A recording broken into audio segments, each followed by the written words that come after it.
Hello everyone, and welcome back to another Heartwell Demo stream, the live stream series where I continue to develop this adorable Souls-like action RPG with platform mechanics and multiple endings. If you find these dev streams interesting or helpful, be sure to subscribe to the YouTube channel and put that bell button to stay notified. Now, when previously left off, we were working on the window resizing rework, and we're going to continue doing that tonight. So I actually left a note here of where we're picking up from, and we're picking up in the opening cutscene frame. So for those of you who've played the demo, you probably recognize this room, where Dorothy and Cassandra have a little chat before the game truly gets started. Now, from what I recall, there aren't too many things in this room that would require... Well, actually, I take it back. The dialogue choice UI is definitely going to need some adjustments because it kind of centers around here. So I'll try to see... let's just pause this for a second just to demonstrate what I'm talking about. So the green icon here is a representation of what the... Let's just skip through some dialogue to a point where we have a choice. So throughout the game, there are sections where Heartwell provides where you're given a choice for something for Dorothy just to say, which can lead to completely different dialogue, to different sets of dialogue. And here, right here, is a perfect example. So the green blocks is what we have to resize the window to. As we can see here, basically the first two choices would be like towards the bottom slight right of the frame, and the last one would just be off stream entirely. So clearly these will need to be adjusted. Hello, Copper Nicholson. Thanks for dropping by. How's it going? Ah, I see you were trying to make predictions, Copper Nicholson. Well, hey, I'm all for seeing everyone who's played the demo theory draft and try to come up with potential theories about where the plot's going. It's always interesting to read those. But now what we're seeing here, so as an action, also needs to be moved upwards. So okay, so let's start with decision objects of federation need to be moved up and to the left. So right here we're actually going to look for, you'll need to reprogram. So let's see, let's add some notes. Currently only the first two decisions fit on the... Hello, Jay. Thanks for dropping by. How's it going? Welcome. Could you add a skip cutscene option for replay playthroughs? You know, that is a great idea. I like that. Let's put that in. Let's write that down.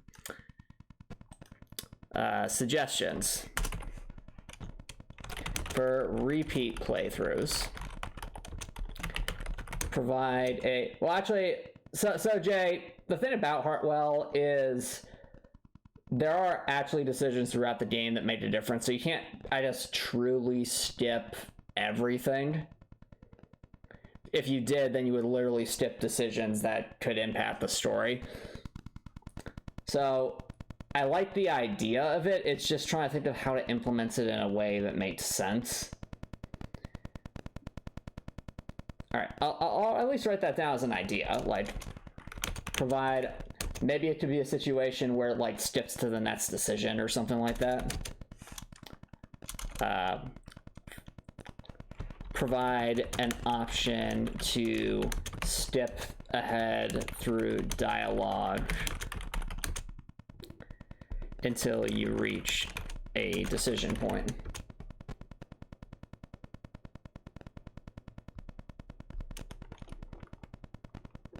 Well, Chopper Nicholson, if you don't care about this, I mean, if you don't care about the story decisions, I'd ask you why are you playing the game in the first place. It's a very story-heavy game.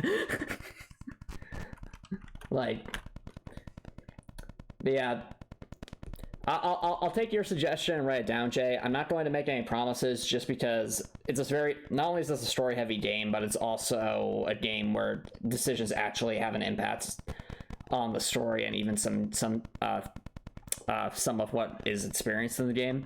So I guess you can't truly completely skip everything.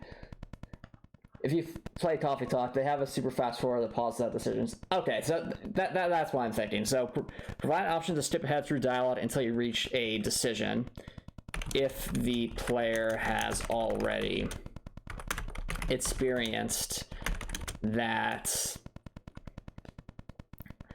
cutscene at least once. So Appreciate the suggestion, Jay. Thank you very much.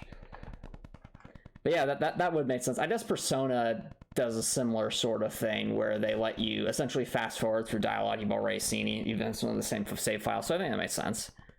Now, is that something that would be implemented in the near future? No, I think of that as like maybe a nice thing to have for the full game, but there's some things we need to focus on right now. For example, full screen rework, which as we can see, we don't want a decision to be cut off by the new section of decisions. In fact, would it even fit? I think it would still fit. It would just be a bit tighter, at least in terms of these terms. The spacing is definitely going to have to be reduced, though. Let's see here. Is there a way to change the speed of the text appearing? So you can't change how quickly the text appears, but you can skip through it like you can in old games. So for example, let's say I choose, I don't know, let's say I choose this. So if I tap E like a couple times, you'll notice that it just skips immediately to like the end of a section. So like I'm just spamming E and then you just go through it pretty quickly. That's something I remember from some old RPGs I played when I was a kid. And right here, we see it again. We're still two decision paths outside of the range here. But basically, if you spam the button that's for going to the next dialogue, you can just skip through that section of dialogue. So if you really want to see how fast you can go, just spamming E, we can just go straight through all this, almost the blink of an eye. But yeah, so this was trying to help us down understand where things need to be positioned relatively. So I think we've accomplished that. Read a message as Apollo. Hi, my name's Rad, and I want to tell you about Transformers. Two races of mechanical beings from another planet. Oh, there's the Autobots, the good guys, and there's the Decepticons, a bunch of greedy bullies. They're all fighting over a smaller race of robots called the Minicons. The Minicons crash-landed on Earth thousands of years ago, and they're scattered all over the planet. The Decepticons want to enslave them and use them to increase their power, but the Autobots will put a stop to that evil plan. I see, Dr. Nicholson, I see. Alright. But that's thinking about how things need to be programmed here. Since we know for sure, currently only the first two decisions are visible, the rest end up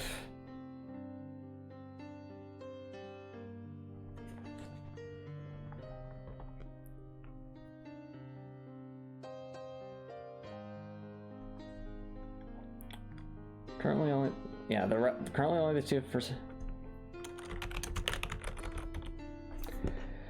Okay, so there's a couple things we need to look at here. We need to look at like positioning of the character portrait. That would be a good thing to start with. So I think the character portrait was probably hand placed, but I'll have to double check that. Yeah. It's amazing that how a show from way back in the early 2000s can still manage to have better writing and better storytelling than Miraculous Ladybug. Hey, Copper Nicholson, no matter what time period you are in history, there's going to be good shows, there's going to be bad shows, there's going to be amazing shows, and there's going to be horrible shows.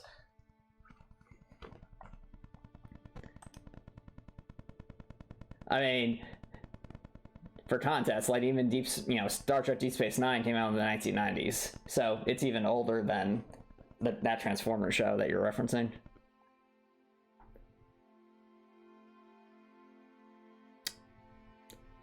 Okay, so is there anywhere where I actually set the position of this, or is it what I think it is? It's just all hand placed. Let's see here.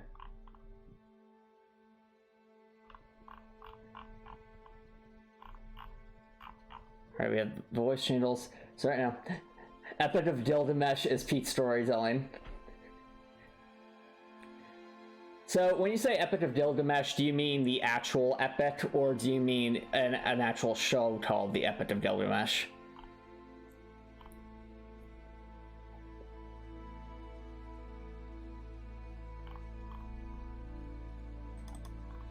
Alright, so for those who are wondering what I'm doing right now, I'm trying to just see if I actually change the positioning of the text spots at any point. And so far, it's not looking like it, which means that I just need to find the right place to locate it at the right moment.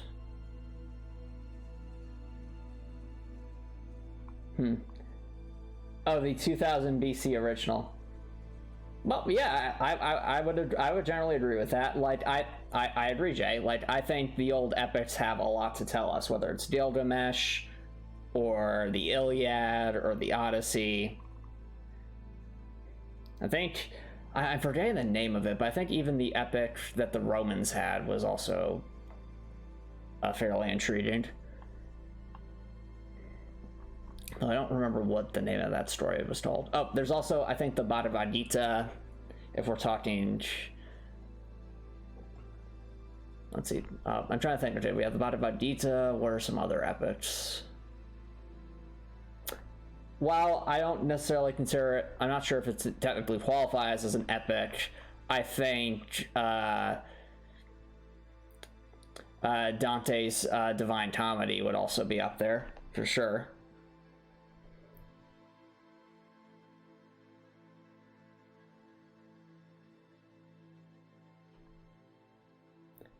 Why are you bringing up Homer Simpson Continental Senate? I'm not sure what that has anything to do with epics. Okay, but for my notes, let's put an action here. So action.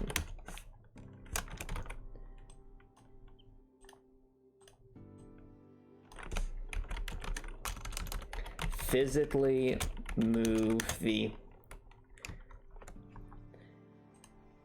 Okay, what's the name of this object? The text spots and portrait.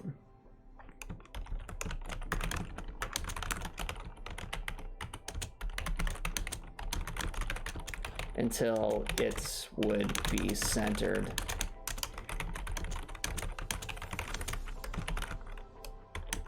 Within the new frame size.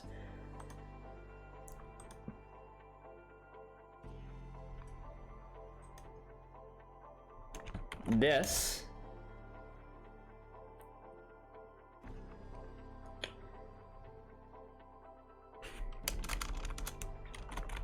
object does not have any code that alters its position. Okay, there's that. Let's think about the things that go along with that. We have this, which I think I'm pretty sure the positioning of this is controlled by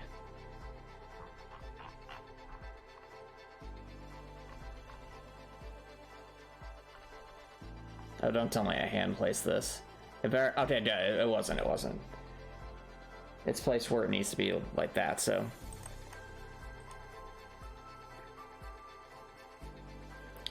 So you have the character portrait, the text spots UI, the text itself.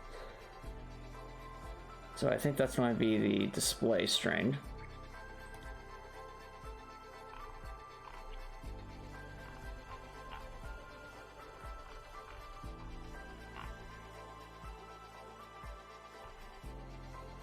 Okay, so its position is tied to that, so that's good. The positioning of the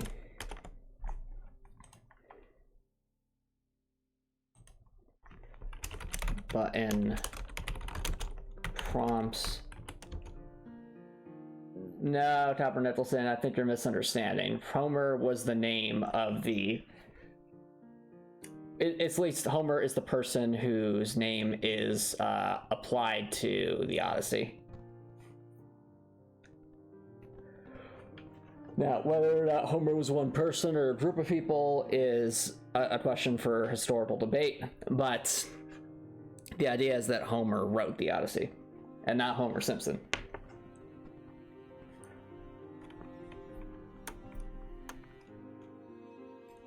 So showing, you know, the button prompts and the display text are tied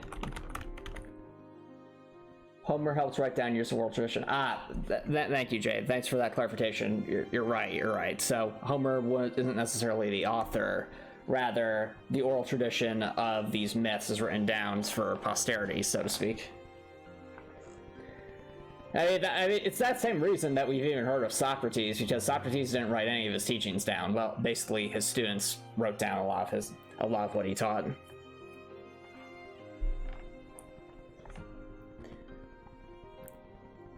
There you go, button from Nostalgia and display tests are tied directly to the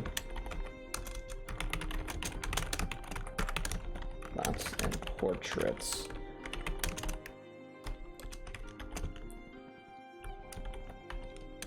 Objects. Okay, so that's part of it. So we have the character portrait, TextBots UI, the text, and the E button. All completed. So that leaves the make, is there a stripe through text in this? I don't know if there is. No, okay. Unless it's a font type.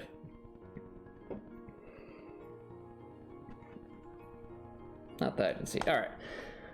So the next one's going to...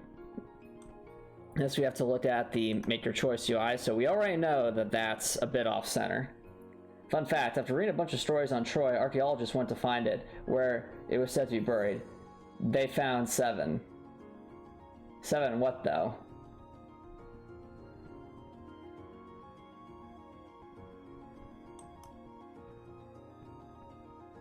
As in they found 7 stories, or 7 bits of Troy, or just a... Oh, you're saying there were 7, like, cities? Interesting. Or are you saying just 7 locations that claim to be Troy?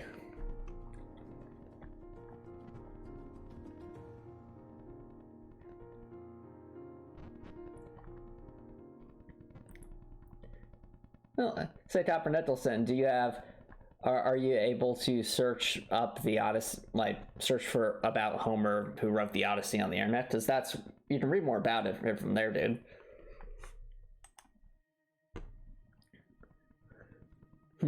But there are 7 Troys. Which one is the real one? That's the real question.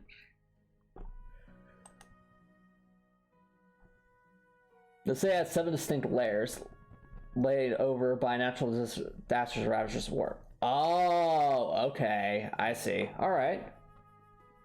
I guess in Troy must have been a fairly large city then, if it had 7 distinct layers.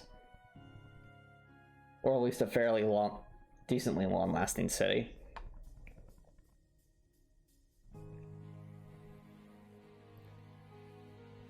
Let's end up off screen. Okay, we need the code for the dialogue choices. Okay. So...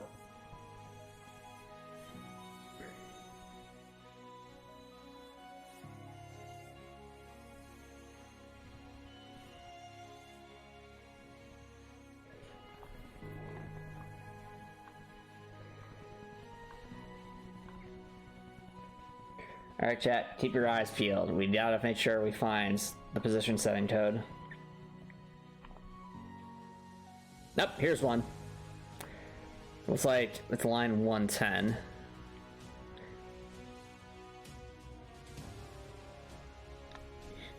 You know, oddly enough, chat, this is one of the rare instances where I actually did try to future-proof this code a little bit. Now, that being said, some of the spacing is definitely going to have to be adjusted in order to fit everything.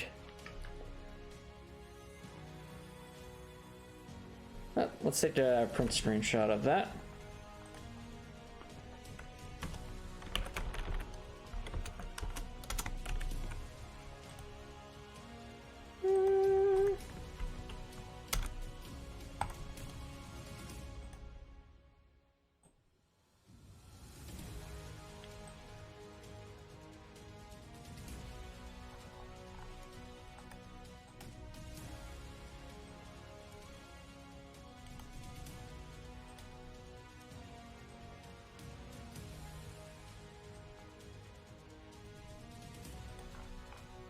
Okay, that's a decent image. That'll help us understand.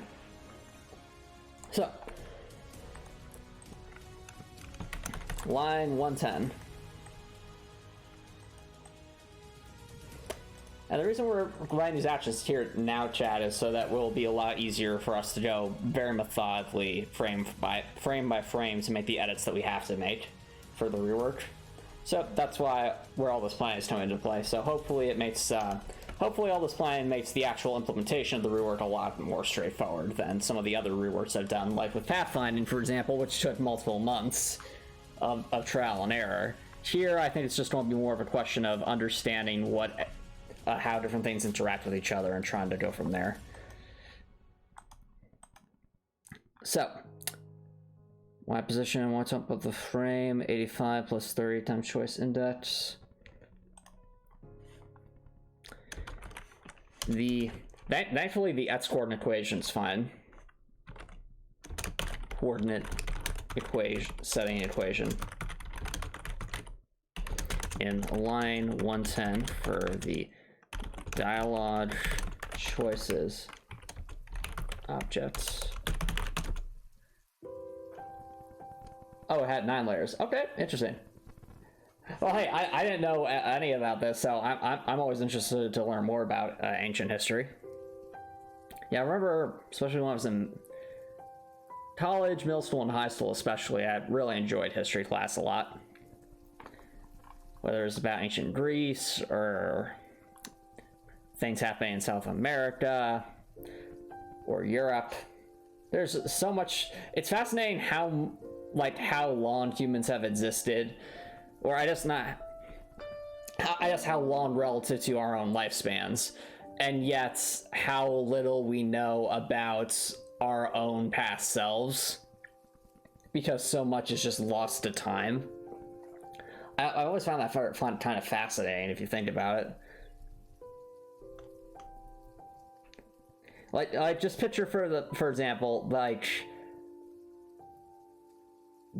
I think it like the idea of making cement after the fall of the Roman Empire, like that was a knowledge that like we knew how to do, but was lost to time and like to the fall of the Roman Empire, that wasn't rediscovered until, you know, many centuries later. And now we live in an age where information's so available at our fingertips, but it also makes me wonder, like, you know, a couple hundred years from now, how much of this information is going to be degraded or lost to time? Like, even with all the technology we have. Definitely something worth thinking about. I also think that historians are one of the most underrated career paths, because there's very few positions for them. They aren't necessarily paid the best, and yet if you really think about it, there is so much valuable information that can be learned from our own past, because so much of it is lost to time. I feel like we don't really value that enough. Anyone else feel that way, chat? Oh, just talking about ancient history at this point. It's also fascinating how we as humans keep making the same, like, we end up, you'd be surprised how many times we try to do the same things over and over again, expecting a different result. At least all throughout history. So yeah, I guess that was a bit of a off topic here. So the y coordinate equation in line 10 needs to be adjusted as follows.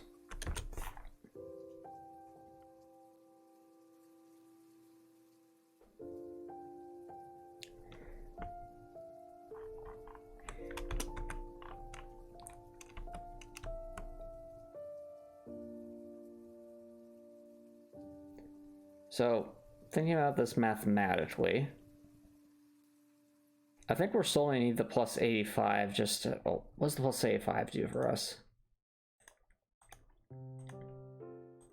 Gonna have to check in chat for a second.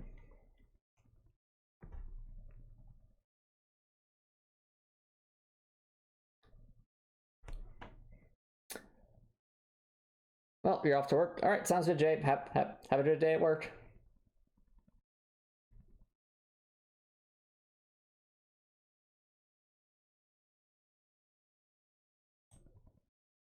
All right.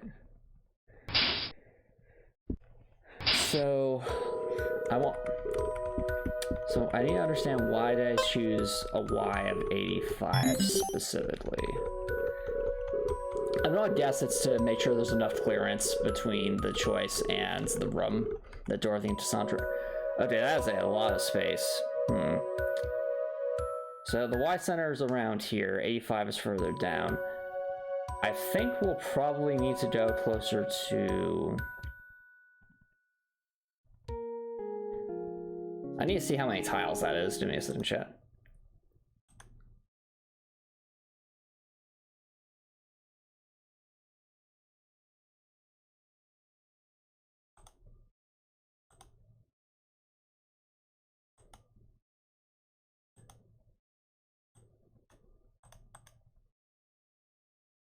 Okay, so looking at the size of this thing, 129.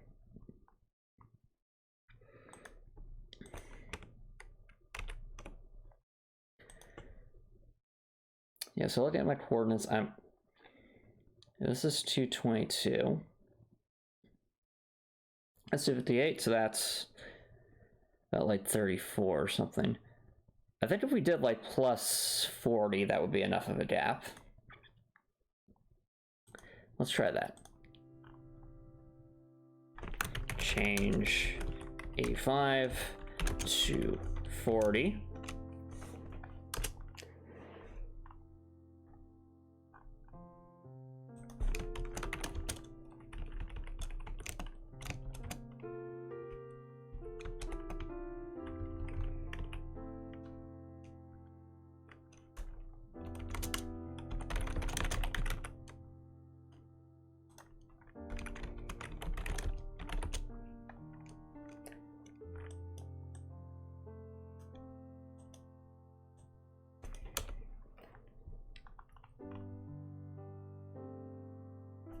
Okay.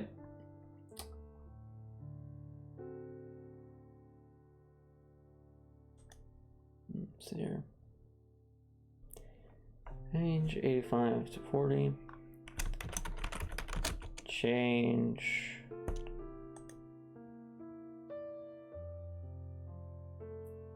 All right, I'm thinking about how this propagates. Okay, so thinking about the spacing here, because we'll have less space to work with.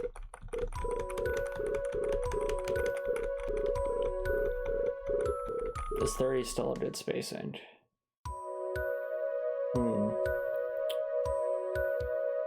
I feel like 30 just would not fit. We'll probably have to shrink that down a bit. Okay, so thinking this through, we have the new dimensions are 360, so we have basically 180 pixels to work with. So we have 180 pixels to work with. You know, we obviously have to use 40 plus however long these sections are.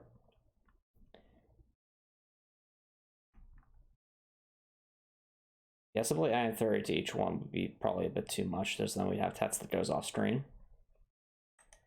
What are the size of my... Okay, so the size of this, 16. So little notes.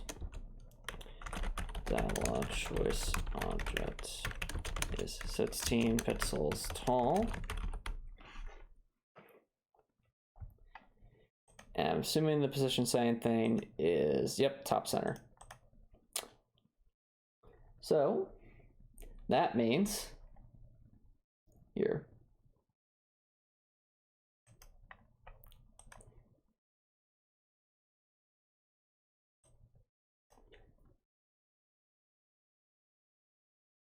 Asian set to that, so we do that stuff.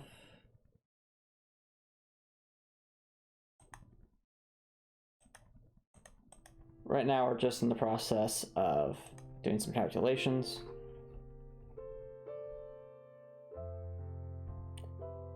Make those adjustments accordingly.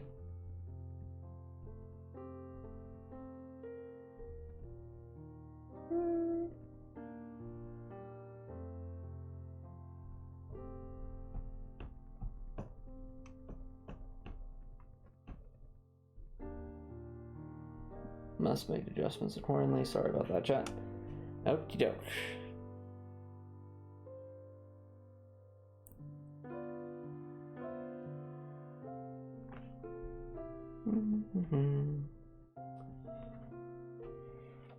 So it's 16 pixels tall, and the total height we have to work with.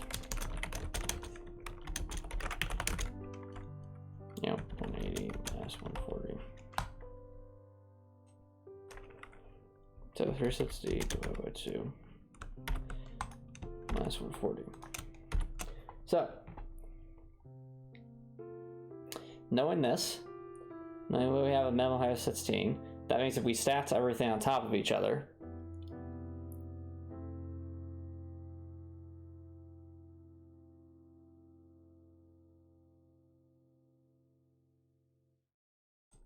I think we need to change the 30 to a 25.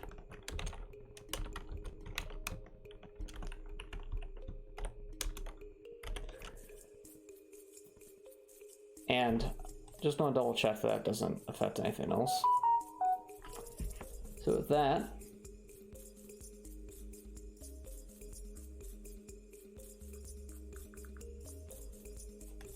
close that out.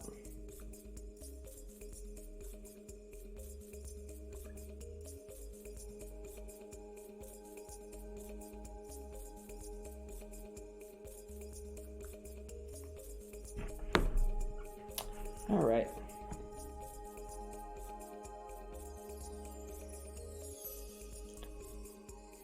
So as I was saying, let's go back to here.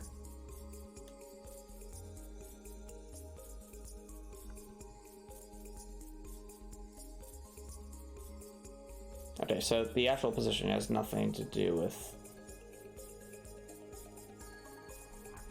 that.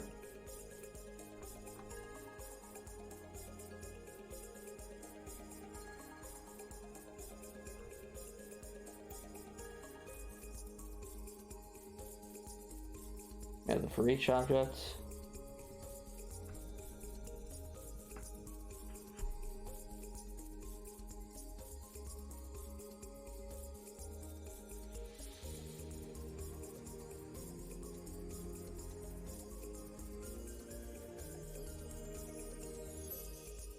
Yeah, okay, so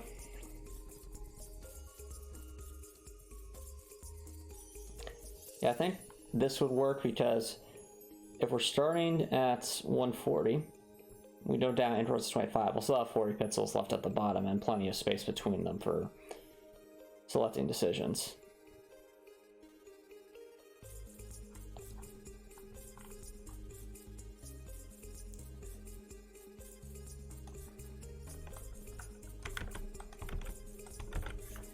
Okie doke, that's that section done, which just leaves the character animations and the background. So I believe the background is hand placed.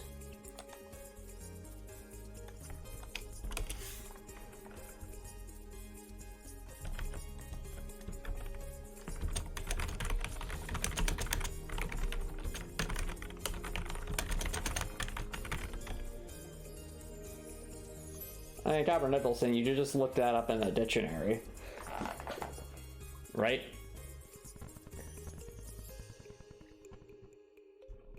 I'm sure you get a pretty decent definition from a dictionary for emissary.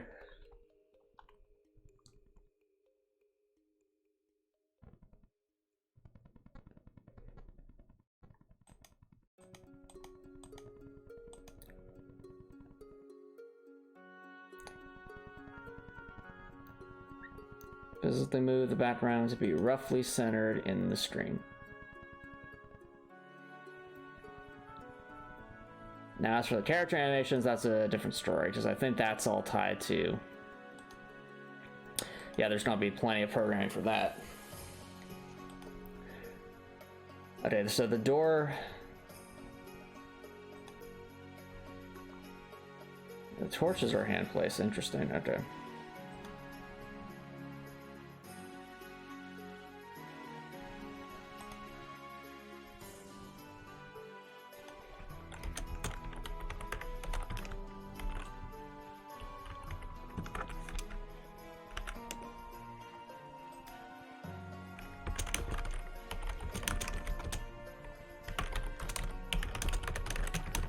There are static props. Let's see. No. I was saying, Copper Nicholson, you can probably look up the definition of emissary in a dictionary or Google it. So right now we're just, again, identifying more actions.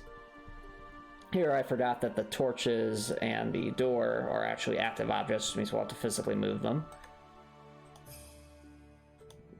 Actually, sorry, the torches will need to be.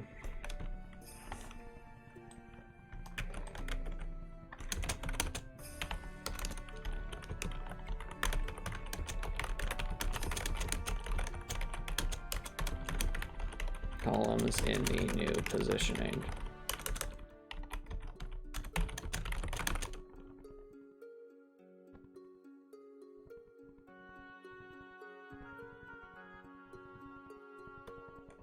In the new position. For the backgrounds, and then the door. Yeah, so the door needs to have a new position set.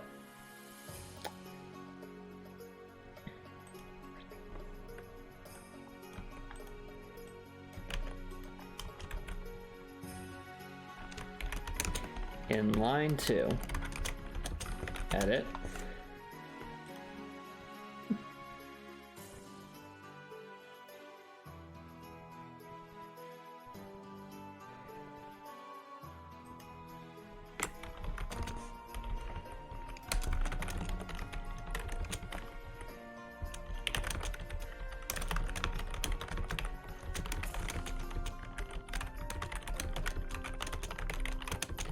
The door frame in the background.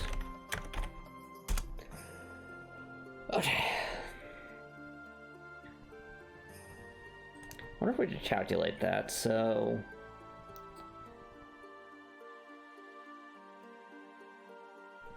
yeah, I think we might be able to calculate just by knowing where the new centers are.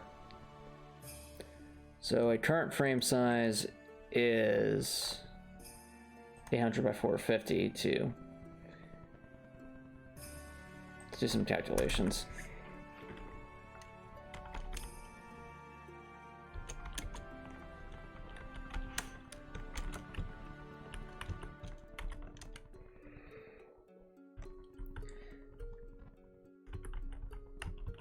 $800 divided by 2 minus 640 by 2. I find it so fascinating, by the way, chat, that autocorrect on Google Sheets is able to do simple calculations like that. 80. So what I'm doing right now, Chaz, I'm essentially determining the midpoints for... I'm determining the distance between the midpoints for the current and resized frames, and I'll use that distance to adjust the current positioning, since it's going to be a linear repositioning. So we have 450 divided by 2 minus 360 divided by 2. That's 45.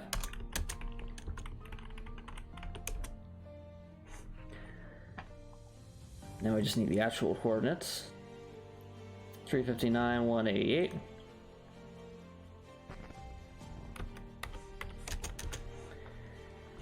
This 80 is equal to 279. And 188 minus 45 is equal to... I don't know why, chap. I always find it satisfying when I'm able to use some stuff I learned, you know, back in school in a practical way and as an adult. Like here, for example, like all this is basic arithmetic, but it's helping me make some edits for my video game. I think that's pretty cool to see being able to apply education in a meaningful way in one's own life. So these are the new coordinates we would need, seemingly. And if it's not exact, it'll be pretty close.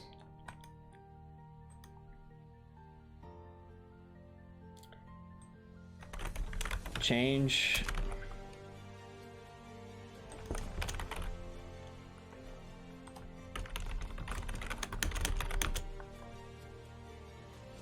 To the door from 359 188 to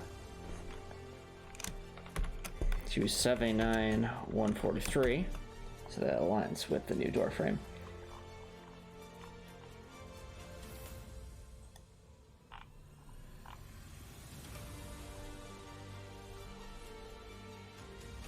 Okay, background's moved.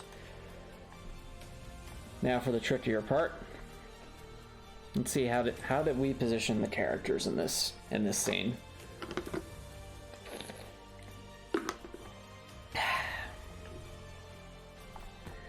Let's find out.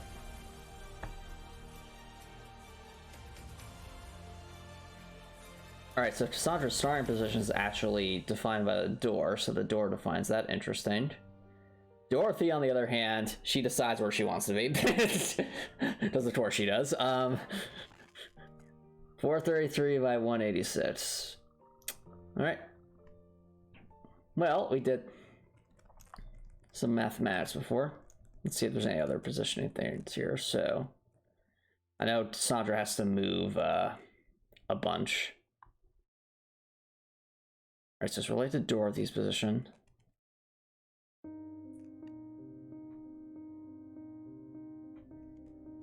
And it's really fascinating to see, looking back on this, how I programmed all this stuff. A lot.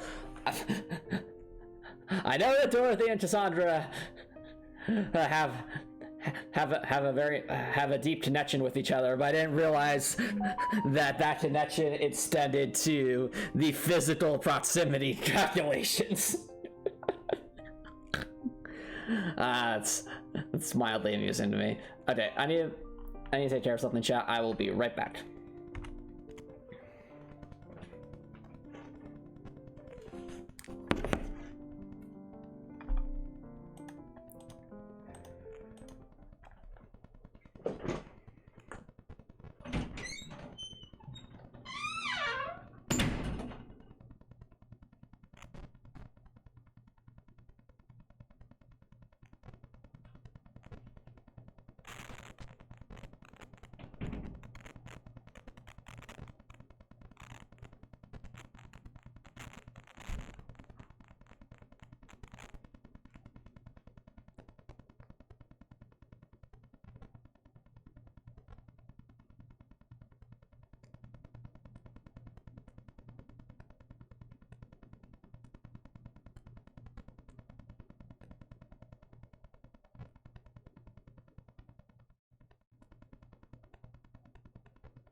Alrighty.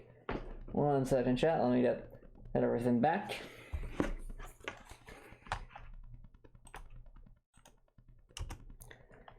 Alrighty, chat. Welcome back, everybody. So, where I left off before,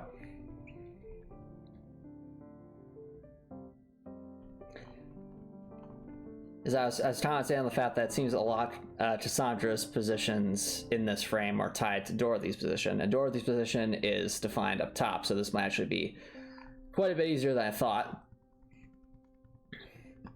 since simply by repositioning Dorothy's starting position, Cassandra's animation should follow suit.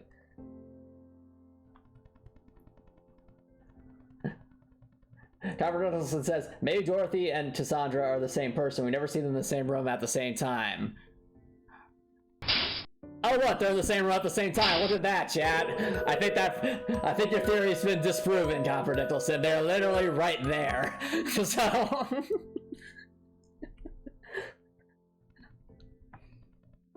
anyway. Let's see, any other positioning stuff?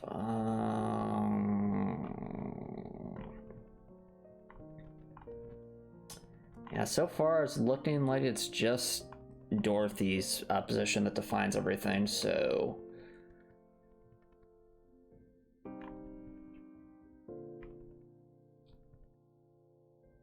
Let's go with... It's a fake, a decoy, a ruse. I get that reference. Nice Deep Space Nine reference there, Copper Nicholson.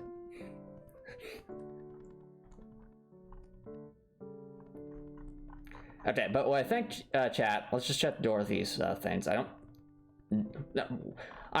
looked through the saying like, okay, clearly there must be coordinates here, right? But then I'm remembering, wait a minute, Dorothy literally does not move from the bed during the entire cutscene, so... I mean, you know, she has different animations and stuff, but she does not, like, actually physically, like, walk around or anything, so... There's literally one line that sets Dorothy's position, and it's that one. So, as before, it's just a linear interpolation.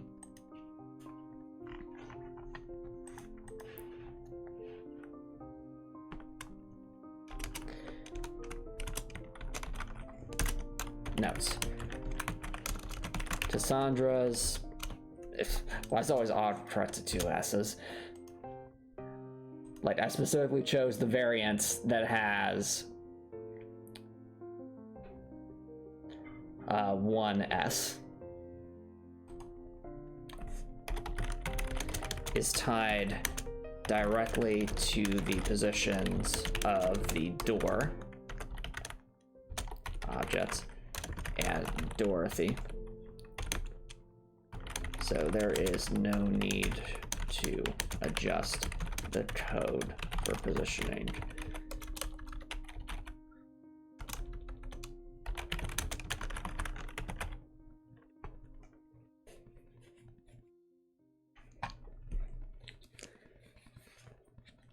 Well, Cassandra is someone very dear to Dorothy, and Dorothy...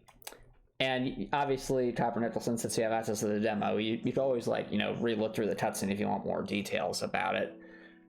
Since different dialogue branches reveal different bits of information about Dorothy and Cassandra's connection with each other. I would say, at minimum, they are the dearest of friends. Obviously, depending on players' choices, they might be more than that. But...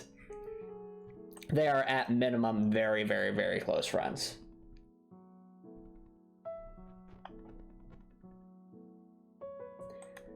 In fact, that decision where, in the first decision where the player is able to make a choice about who the most important person is to Dorothy, if the player chooses my best friend, Dorothy obviously reveals to the player that Cassandra is her best friend.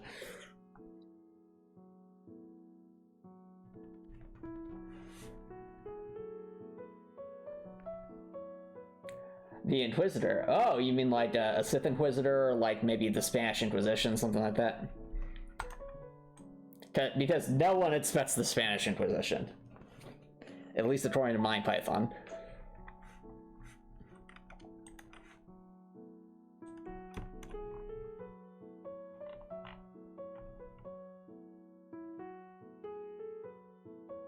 Is it line 2 again? Yeah, it's line 2 again. Okay.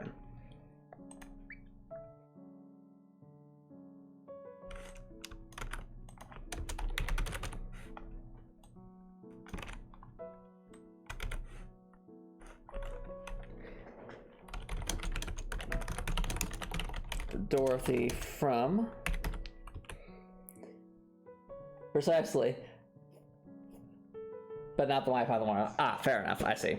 So, like, I'm trying to remember the names of some of the Inquisitors from history class, so for some reason I'm drawing a blank.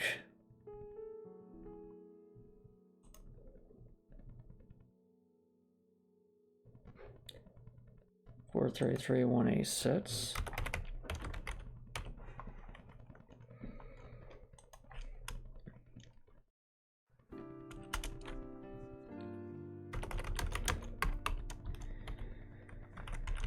$53 and then 180. No.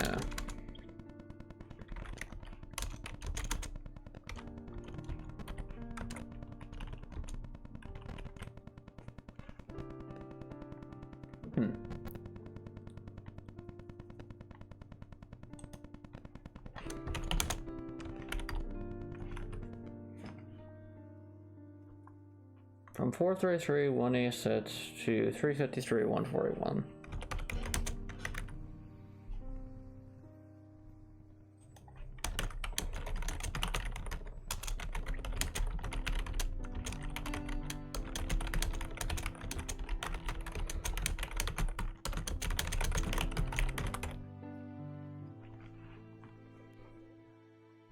Okie doke.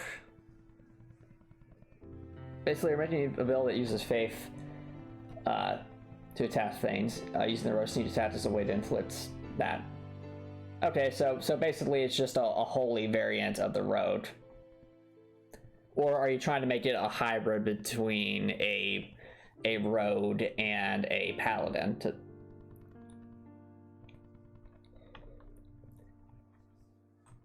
Since I think Elden Ring actually has a starting class that's kind of like that. I'm forgetting the name of it, but it was essentially that. Like you had some holy capabilities, but you also had some more direct kind of weaponry to use. Okay, so we set. Change Dorothy's position. We set the Tetsbots UI.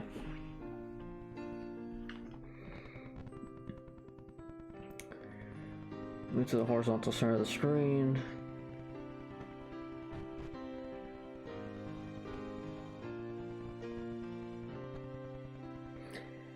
I think we do all that. I should probably at least check for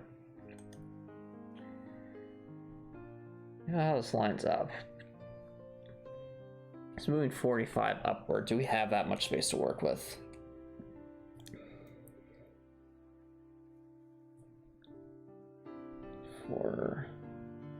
Okay, we do, but just barely.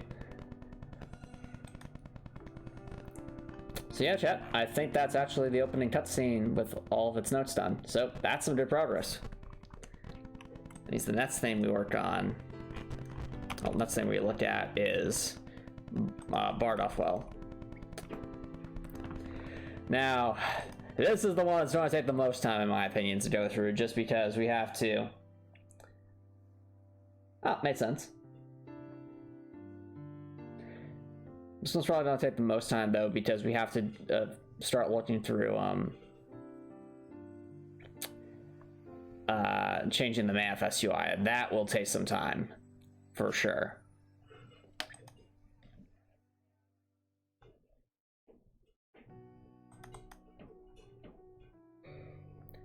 Alright, chat, I think we'll take our first main break here, so don't go anywhere, guys. I will be right back.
Alrighty, chat. Welcome back, everybody. Let's continue doing some investigation here. So, first things first, we'll start with the character portrait, text spots UI, text and all that. It should be fairly similar to what it was in the opening cutscene, with some changes that probably have it pop up a bit more often due to the lore bits. But I will go from there.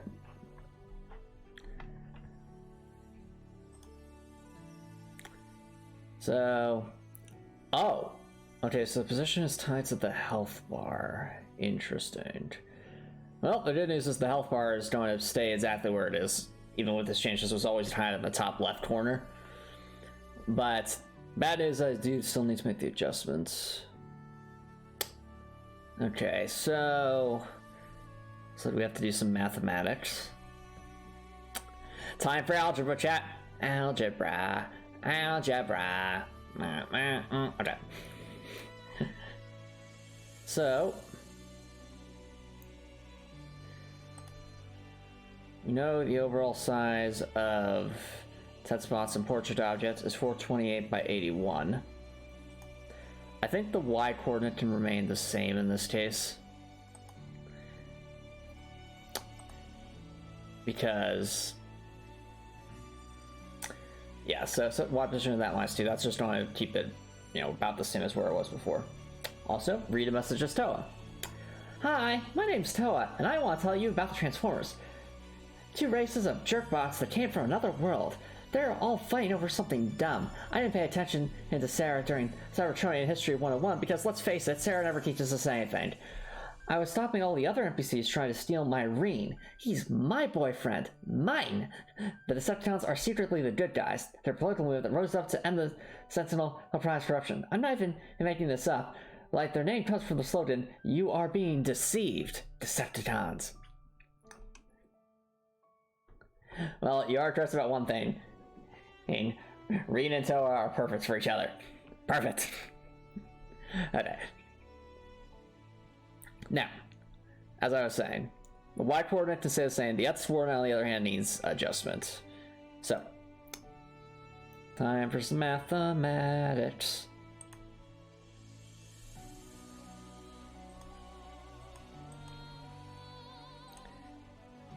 Test spots and portrait.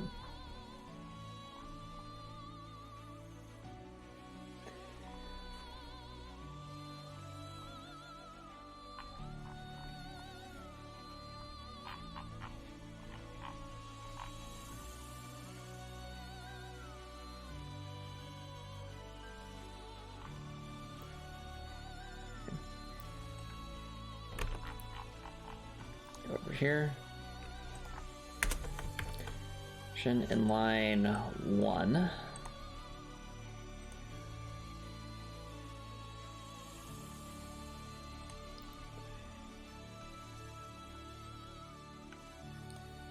Change the coordinates in the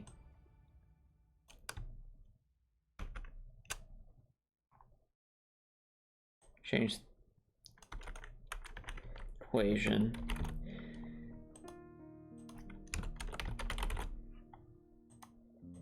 for the, which object is this? The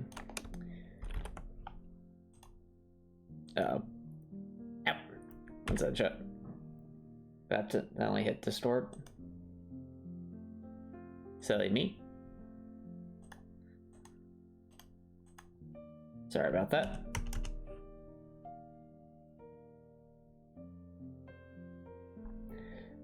No, I think Reen and Toa pledges what Reen and Toa do is very similar to what the Bracers Guild does, which is just trying to support, generally just support the people, independent of what major factions might be doing. Let's see here. So set its position to X of health bar plus 159.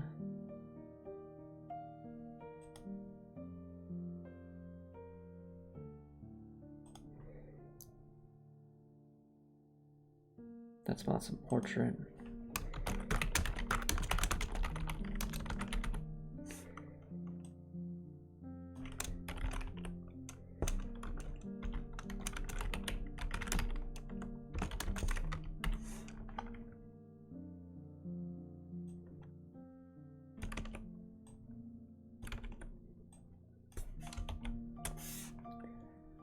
aligns with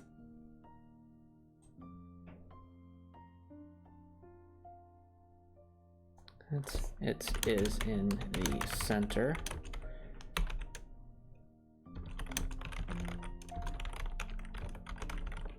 The frame horizontally. Okay.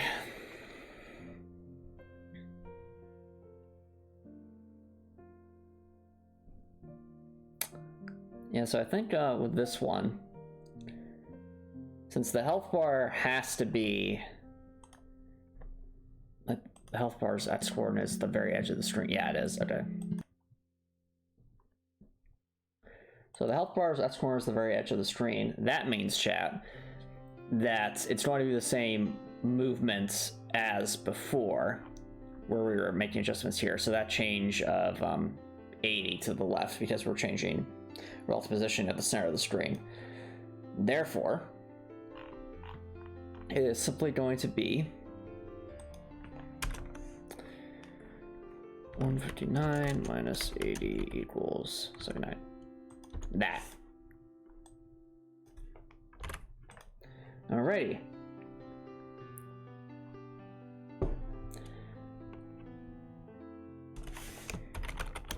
Note the. I'm pretty sure the display text is. Yeah, it's that position's tied to that. That position's tied to that. Is there anything at all that makes this be adjusted in some weird way?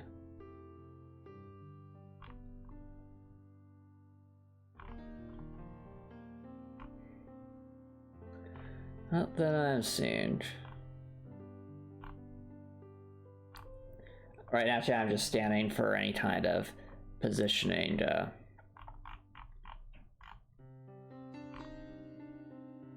code. At least for the UI. Okay. That looks all good. And as expected,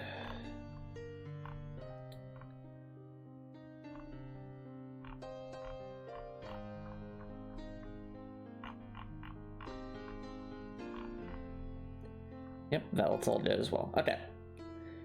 So basically, as before, display strained and button prompts. And I think I even have the scope from above.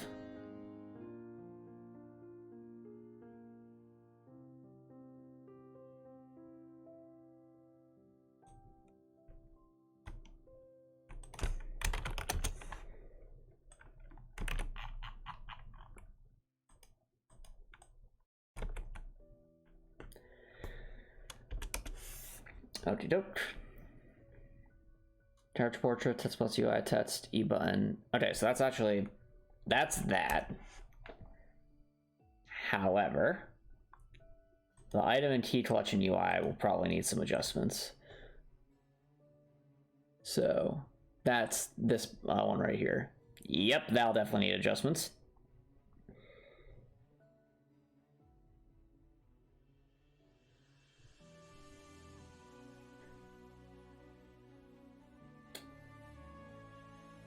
Okay, so X and Y coordinates. So the X coordinate's easy. That's just going to be whatever half of the frame size is. Now the Y coordinate, on the other hand, that's a little bit different. This is going to be proportional.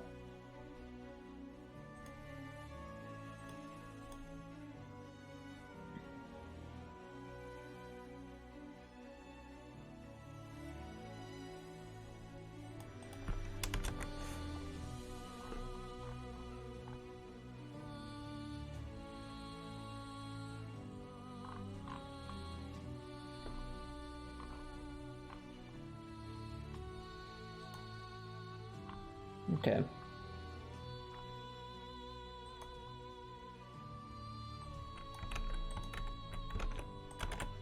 Line 1.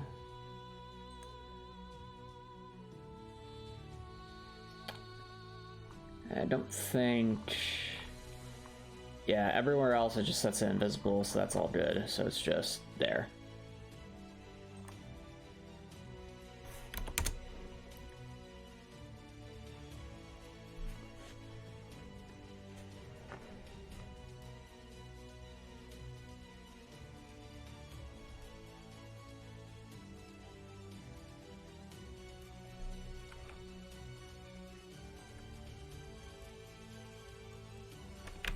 change this for the item collection display UI objects. Item collection display UI objects.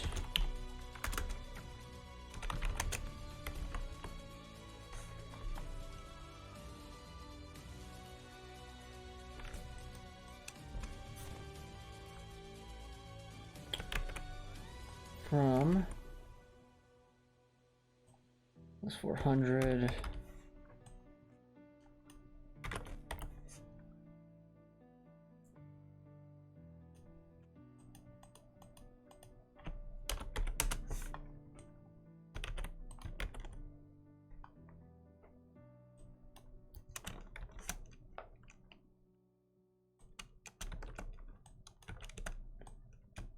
Y health bar plus question mark.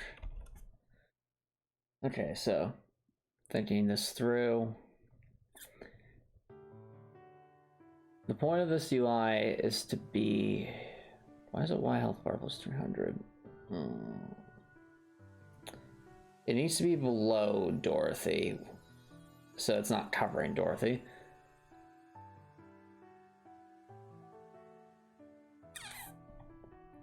I wonder.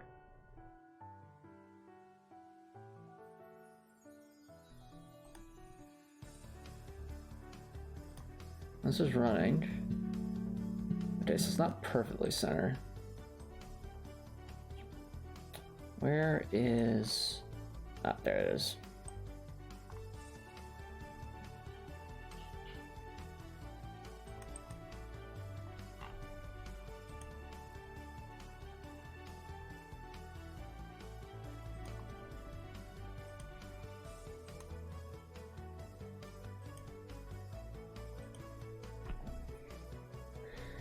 Okay, so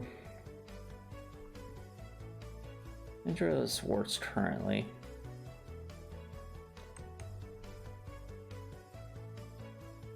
I think it's going to be based off of,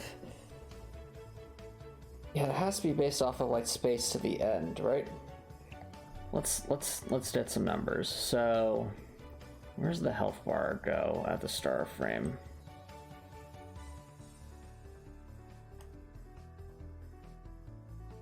Or I guess it's kind of always in its position, so. All right, 0, 5, okay.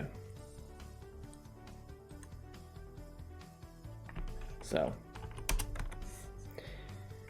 450 minus 5 minus 300 equals 145.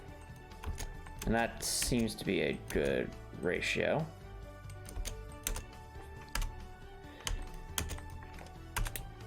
145 divided by 450 is equal to 0.3222.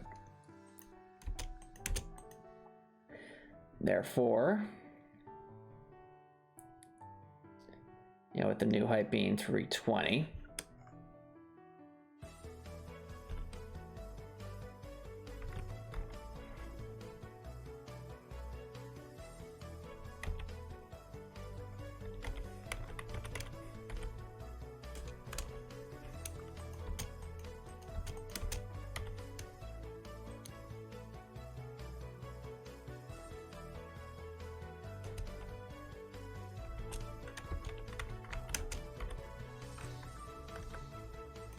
it's 103.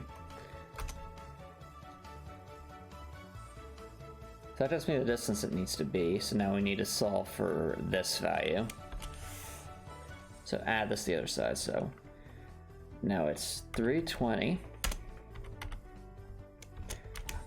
minus 5 minus 103 is equal to 212. Does that have enough space? Once it's deep, yeah, that should still have enough space.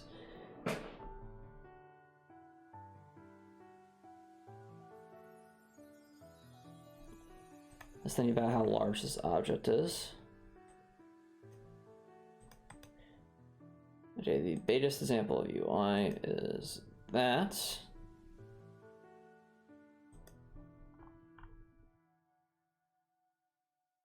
90 sets. Okay, so as long as it has that much clearance, we'll still be able to see things.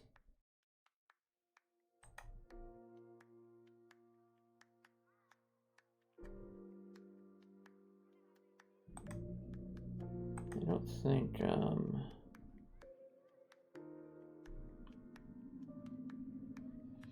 it doesn't see 90 sets, I don't think. Yeah, it doesn't see 90 sets, so as long as it's... That should give just enough space. Good.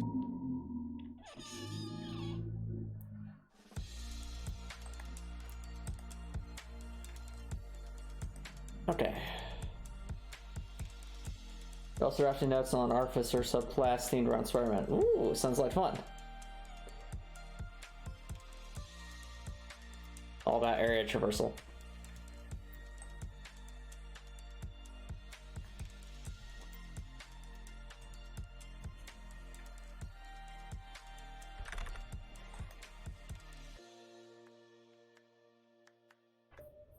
Okay, so we got... So that code's there.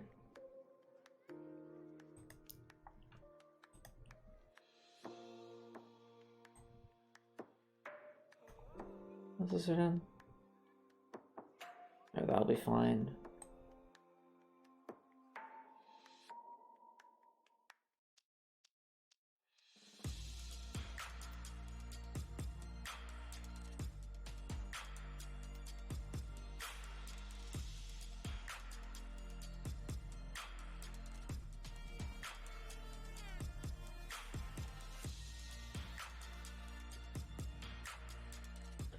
Okay, chat.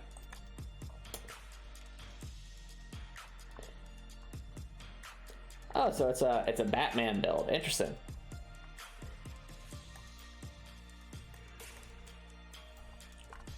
Yeah, as I was saying, chat. Now the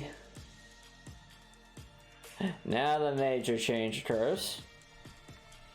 So the manifest UI is going to be a lot. Because the manifest has a lot of complicated, well, not complicated, but has a lot of lines of code for positioning things. I think the best way to do this is going to be going thing by thing. Let's start with the manifest itself.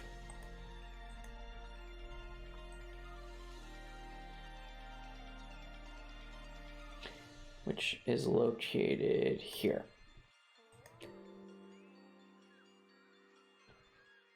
What is the positioning of the manifest determined by? There's one. Line 394. Anything else? Okay, so my position -700.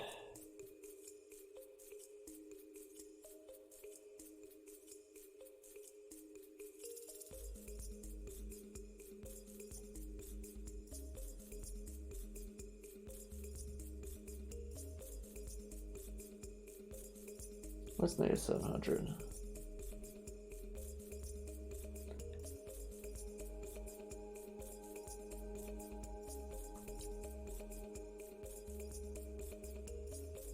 Oh, -700 is upward. Right. Okay, well, that'll still work. So that one doesn't need change. That one does, though. 394. Anything else that changes it?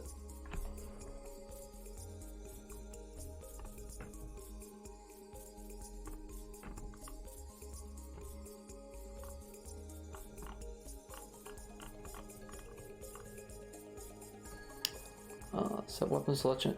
Oh, that's not need change. Okay, well, we found other lines definitely don't need change. Before we dive into that mess, let's start with the basics. So 394. So, and to keep this nice and simple for ourselves, we'll take another screenshot.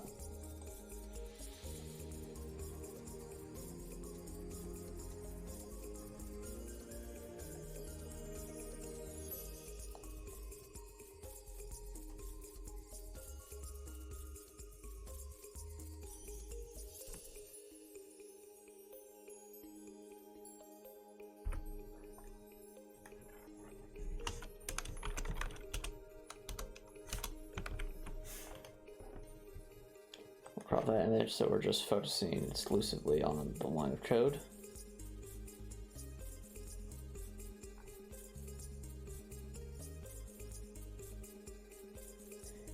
Yeah. I'm of the opinion that one can never have too much documentation.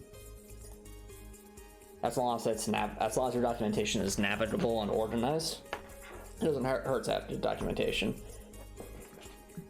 But here we have 79 pages worth of notes here just from dev streams.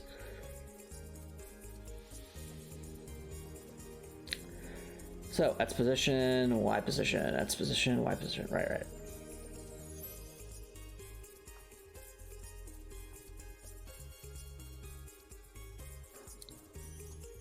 We'll say this action.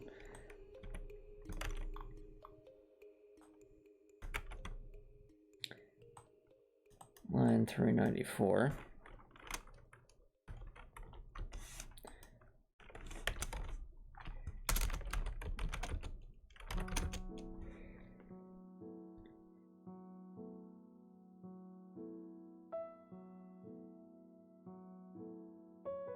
Yeah, so this line of code affects so many things.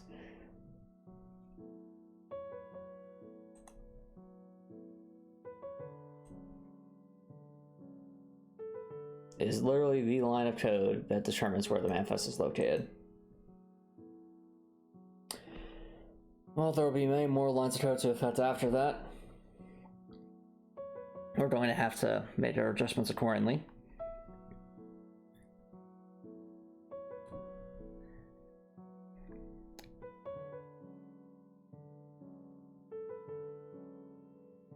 Okay, so in line 394,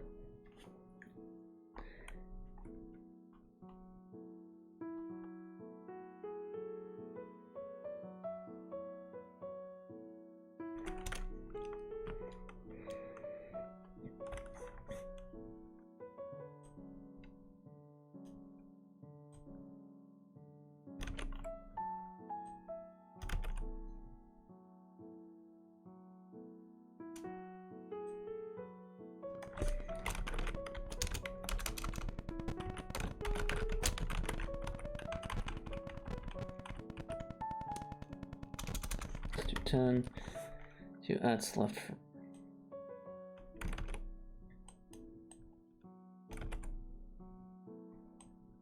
And plus question mark.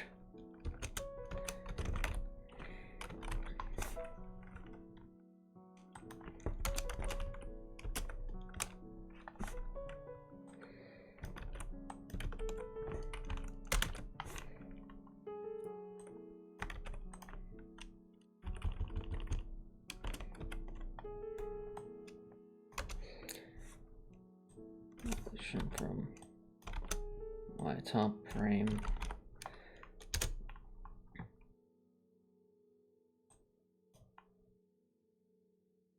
That's 83. To my top frame plus question mark. Okay.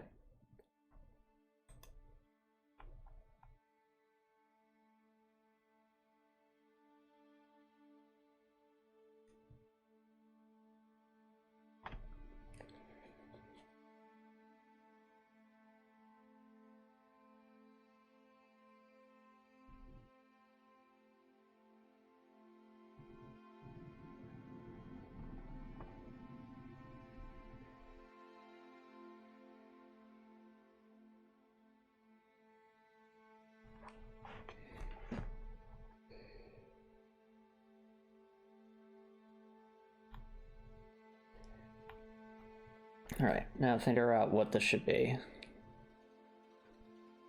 So the goal is to get the manifest centered in frame.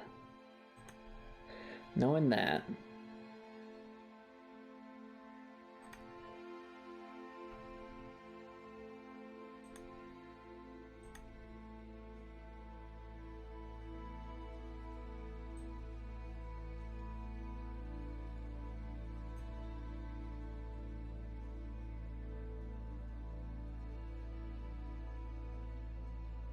what I need to know is how wide the manifest is from all that. So I think the manifest is about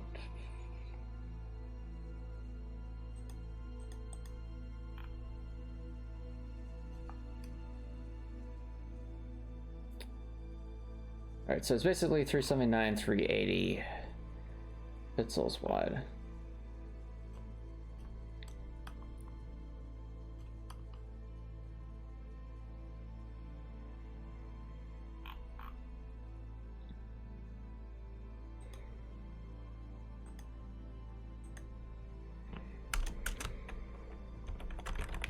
Manifest UI is 380 pixels wide and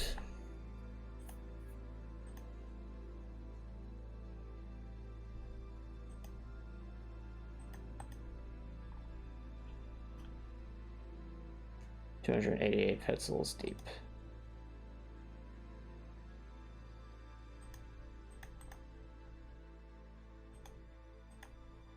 Okay.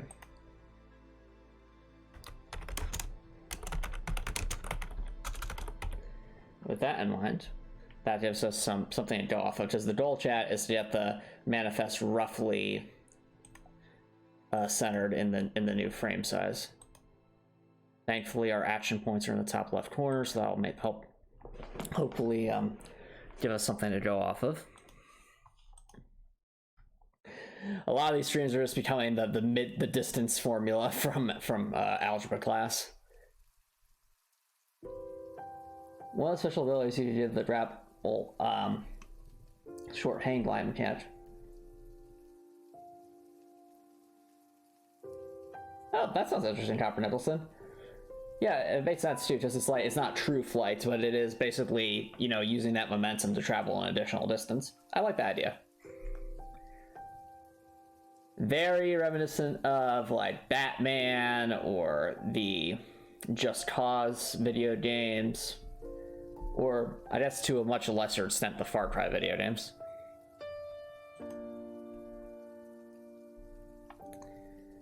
Okay, so we have that equation. We know relative sizes of things.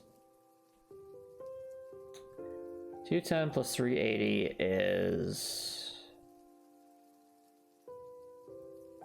Sorry. Oh, I get it. Just 210 plus 380 over 2. That's 400. 400 is halfway between. Gotcha. Okay. So first, let's calculate the actual horizontal distance we need to be.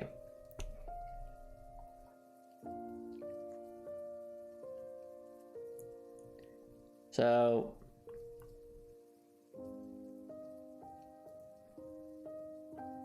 we already know that the midpoint is moving over to the left 80. So is it really that simple? I think it might be. So 130 plus 190 is 320. 320 times 2 is... Yeah, it is that simple. Okay.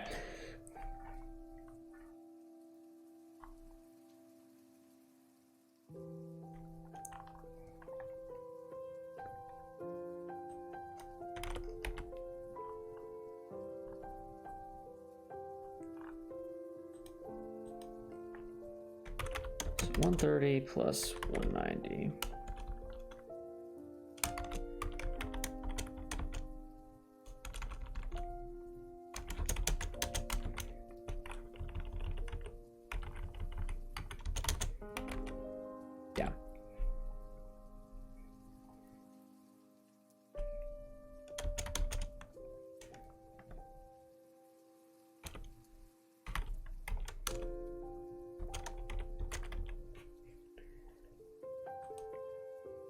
So we got that to work with.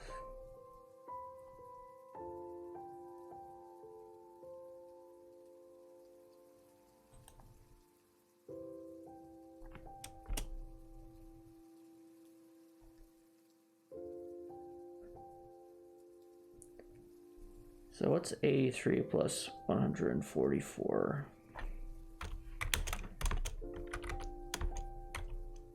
227. That's close to halfway to 450, though not exactly that way. I guess I never truly centered the manifest in the y coordinate. Wonder why I chose that specifically.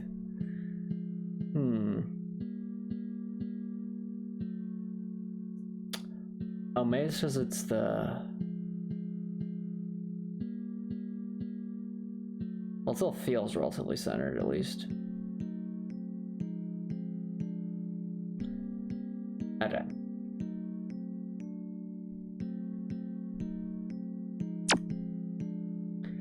So we go from that.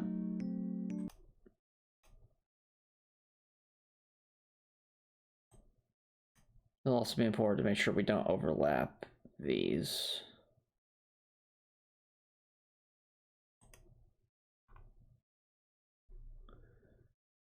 Let's locate at 25 at about. So we need at least 32 pixels of clearance from the top of the screen. Okay. So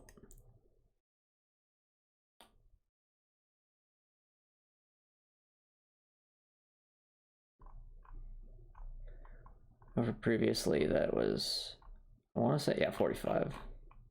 Let's find out. Let's find out if it'll be the simple event. So 45 plus 144 equal to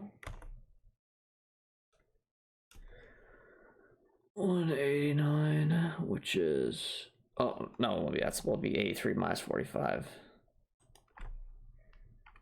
83 minus 45 is equal to 182.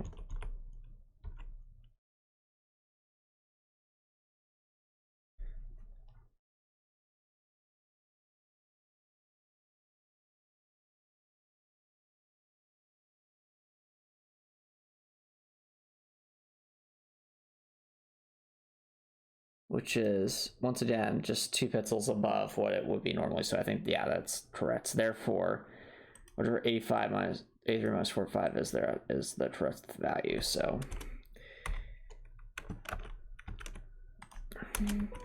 83 minus 45 is equal to 38. Okie doke. Therefore, new equation is 38 plus that.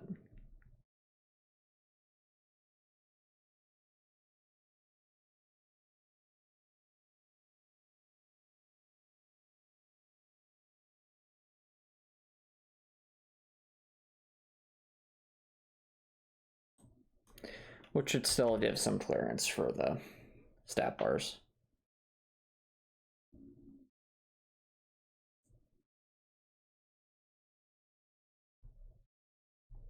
Okay. Good, we've demystified line 394. Let's do our business.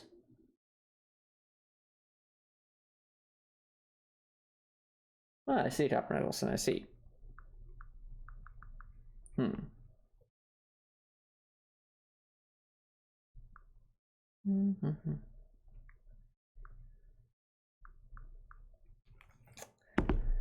All right, next up.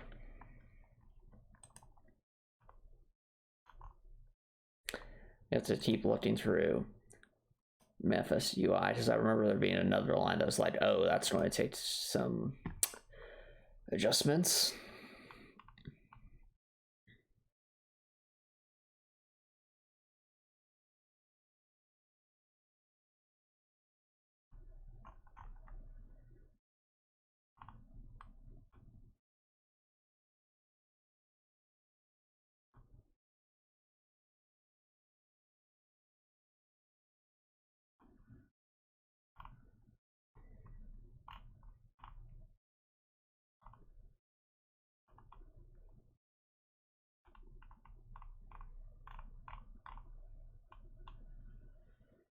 Yeah, here we are. Oh boy. The weapon selection values, this is going to be complicated.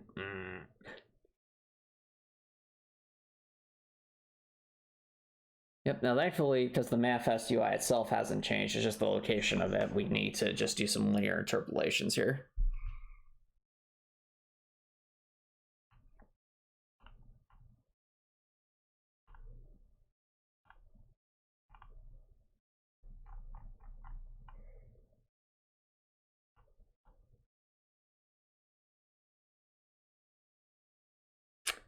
Oh, wait, I'm also looking on the left. There are some things that are out of position here. Hold on.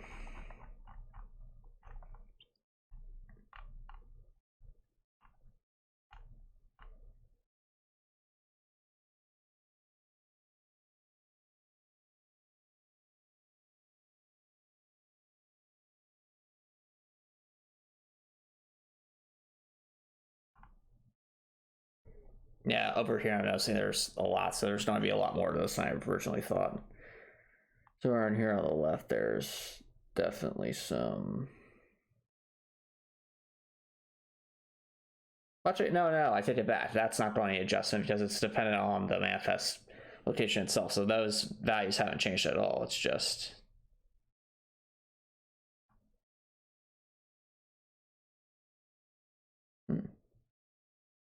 Oh, I see Tower Nicholson, I see. Okay.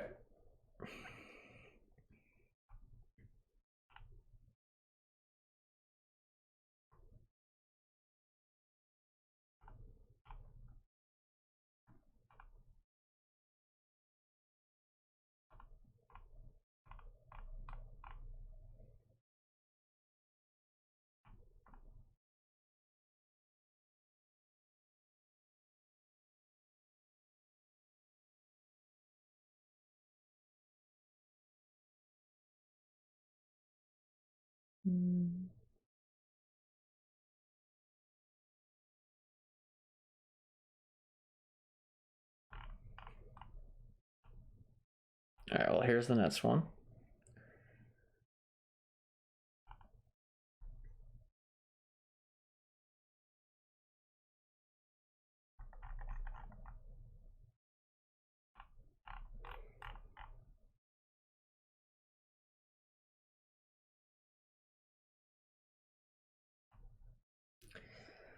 Oh boy, weapon selection values. Okay, this will require some edits.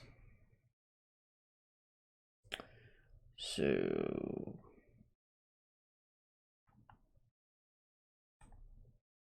let's do this. How many builds have I made in Dungeons & Dragons 5th edition? I think I've only ever made one Copper Nicholson, just because I personally I much prefer to homebrew my own rule set versus, you know, following 5e, just because I am a game developer. And I like to create my own rule sets. So, truthfully, that means I haven't really used 5e that much.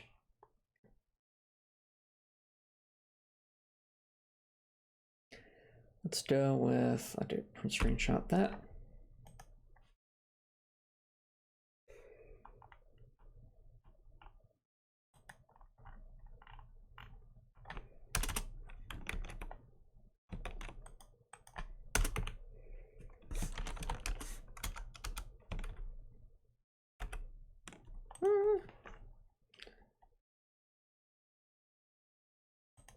Let's go with that. All right, chat. I'll be right back.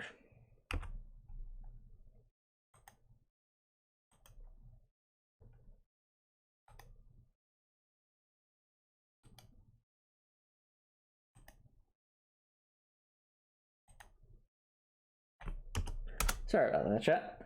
Back to what I was doing. I also only now realized the music was off.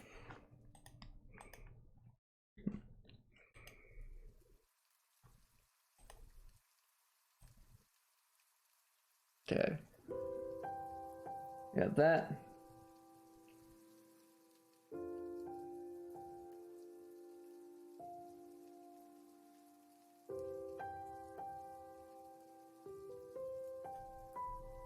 I mean, to each their own, Copper Nicholson, but I'm more of the opinion that I like to create my own stuff rather than transfer it to someone else's stuff.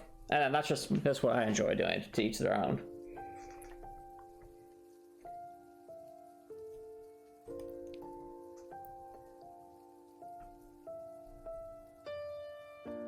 Or, just the thought, Copper Nicholson, I can create my own system, then share my system with others.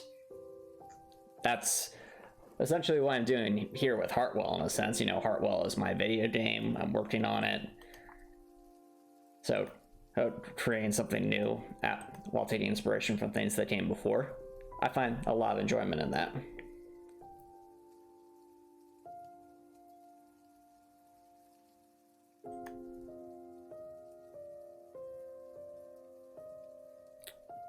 Okay. So, have some actions here.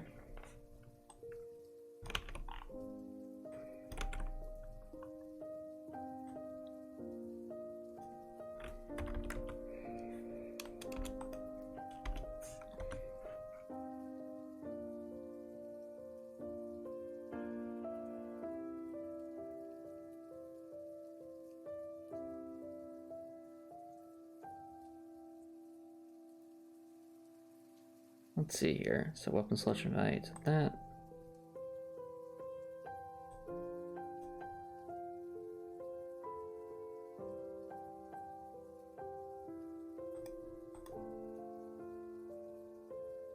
Actually, we have an interpolation.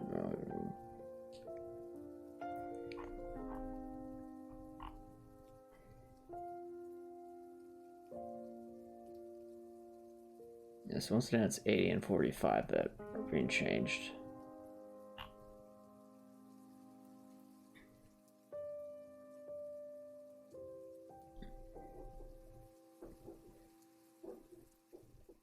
UI hasn't changed.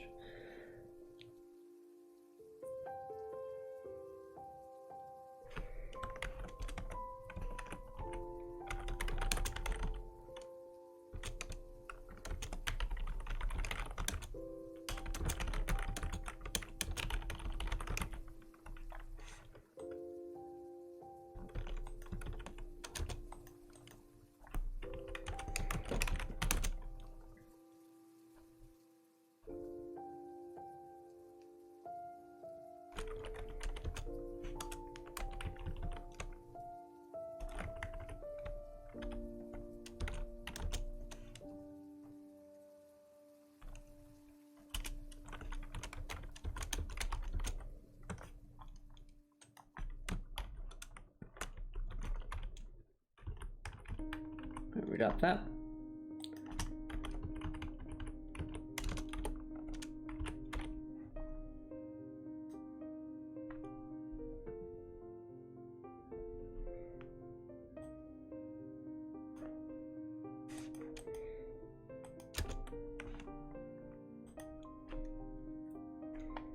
So let's coordinate values as follows.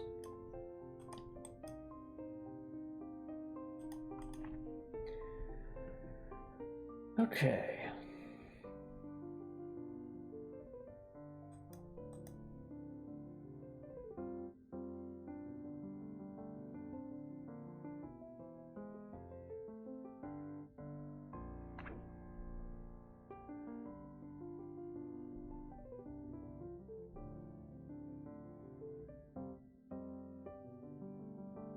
Okay.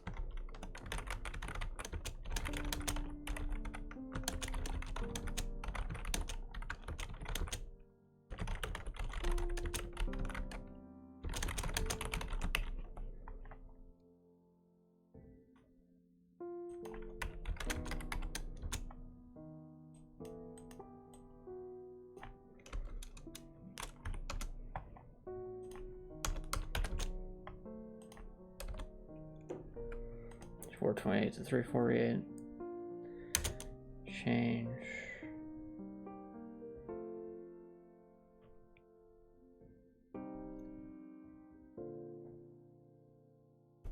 $551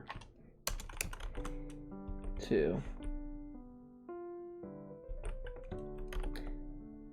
more receptive to ideas that they're already familiar with. Say, for example, you enjoy that.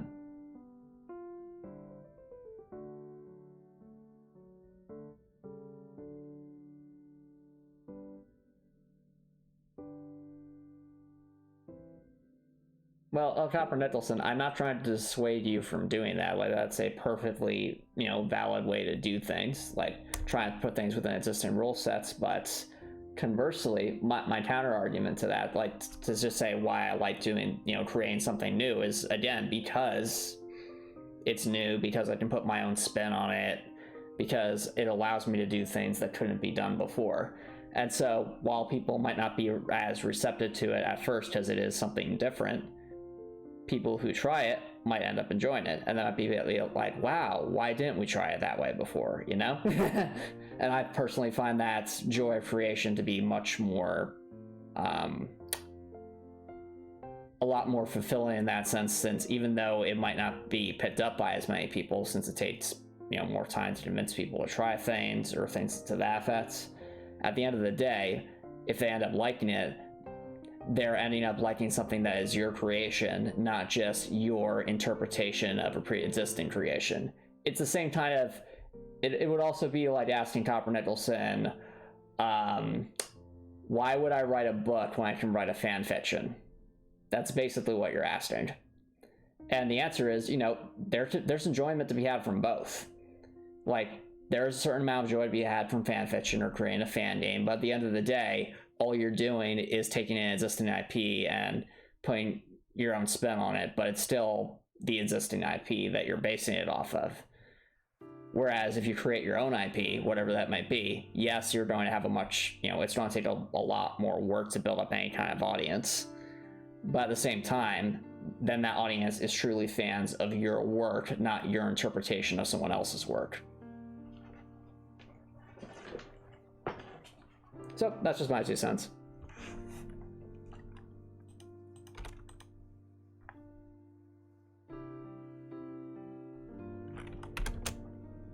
Change 551 to 551 minus 80 is equal to 471.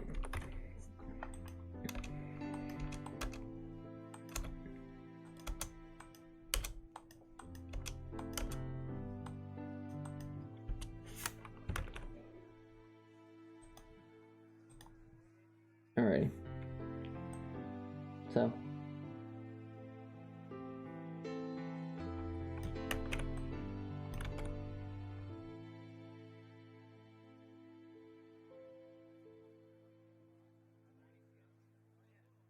I mean, to each their own, Copper Nicholson. It's not like saying like the best way to go about is to do both is like, no, that's not true. It's going to be different for everyone. For some, it will be the best, like you mentioned. For others, it might just be pure fan fiction route, and that's okay. And then for others, like myself, I generally prefer to go the other route, which is, much more centered around creating something new from the ground up. Just because I get a lot more satisfaction out of doing that.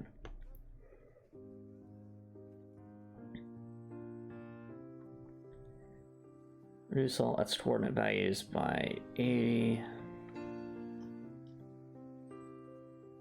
Sorry, reduce all y coordinate values by 45. That's on the left order of the calculations. That's what I did last time, right? Yeah.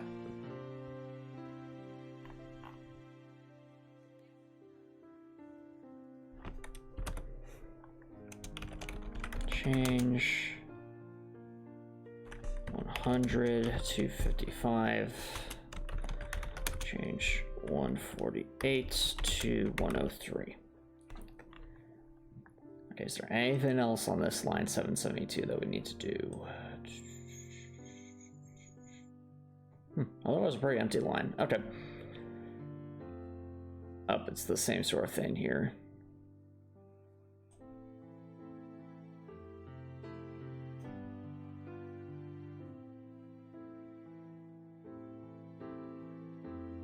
Yeah, I'm going to have to check each of these text boxes now that I think about it. So a lot of these things have different calculations tied to them.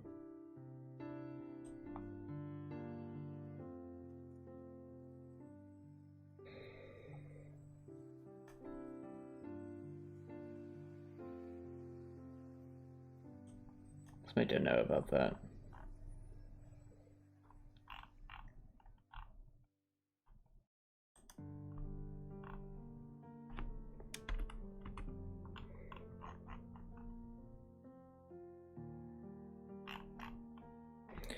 Note, you must check every text box and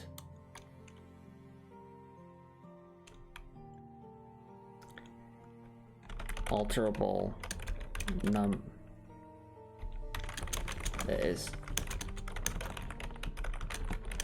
because many of these have equations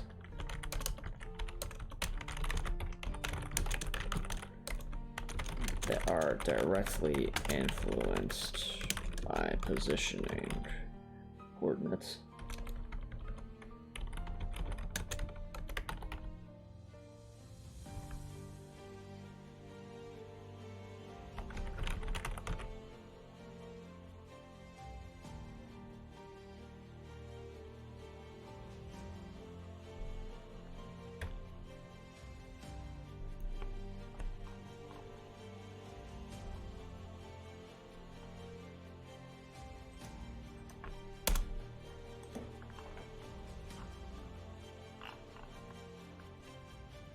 Yeah, you must check every, yeah, that is, so we got things to check.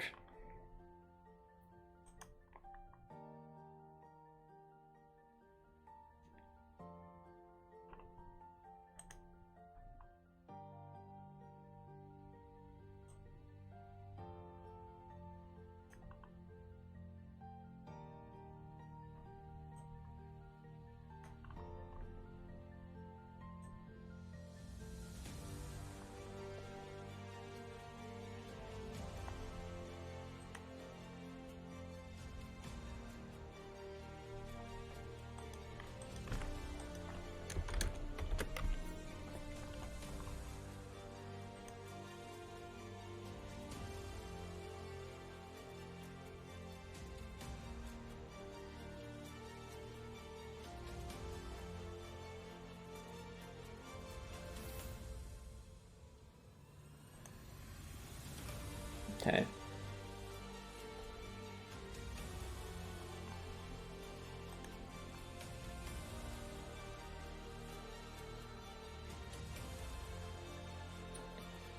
I'll say another print screenshot.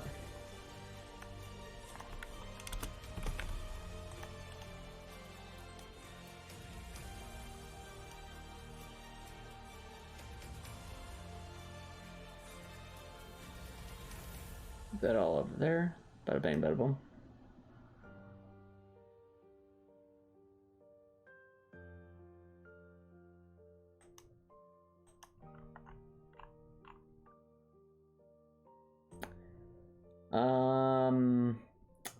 That's not completely true, Copper Nettleson. At this point, AI is not sophisticated to learn how to perform a still itself. It can only essentially try to mimic what's already been done based off of the data that's been provided. Now, it's still, at that point, a self-learning system, but as people, we have to actually set up what that system is, try to define it, and even then it's not exactly perfect. Now, it's still, you know, way, way, way more sophisticated now than even it was a few years ago. But it's not at the point where it's actually necessarily learning a skill. It's learning it's learning how to produce an output that we define based on the inputs and data set we give it. And that's a very different thing. It's not a question of learning enough yet, Copper Nettleson. It's just a question of how neural networks work. You essentially, let me ask you a question, Copper Nettleson. Do you know how like the basic principles of neural networks work? So let's say, for the sake of argument, that I want to design an AI to, let's see. Let's say, for the sake of argument, that I want to design an AI to play Heartwell for me. specifically an AI that is able to get from the start of the game to any of the 3 exits in the tutorial dungeon.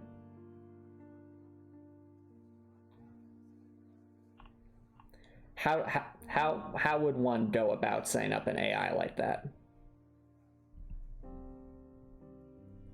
Like, what kinds of processes do you think would be involved for that?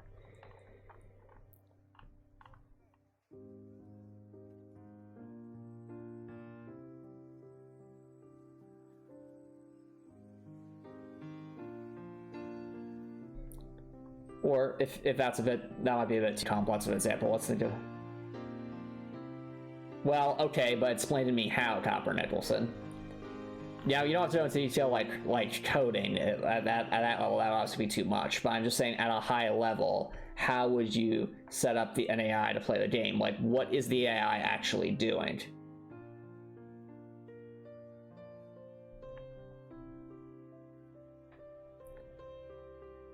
So it is true that you would need to set up various variables to take into account, like what to, like control inputs and stuff like that.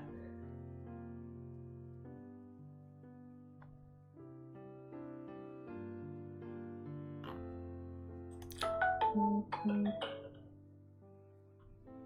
right, are you sure that's all it takes, Copper Nicholson?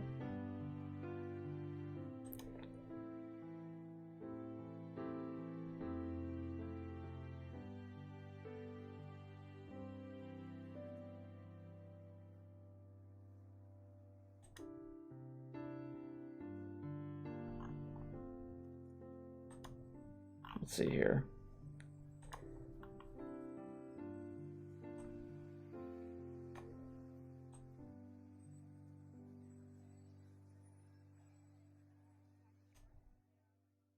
Different screenshot, let's grab that.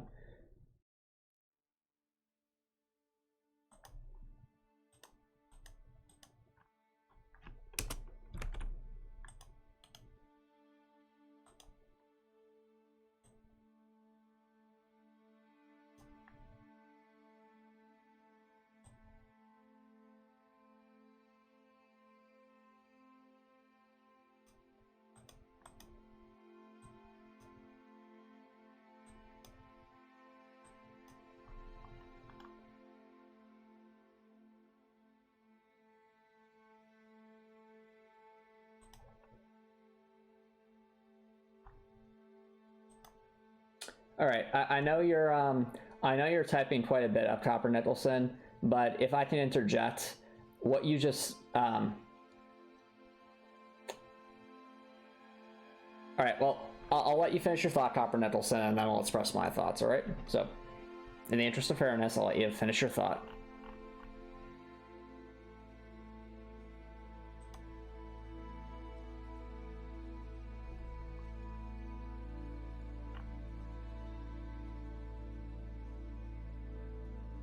Oh, yeah, press pause. Okay. So when you're bringing up the things about teaching it what upgrades do, giving it an understanding of literary structures for the role playing, crash course morality. My counter question to you, Copper Nicholson, is how does one tell an AI to do that? Like, what is the mechanism to do that? Do you think it's like with a person where you say, hey, by the way, this choice is good because XYZ, this choice is bad because XYZ? In other words, if I were to just give an AI a set of instructions, would it understand what those mean?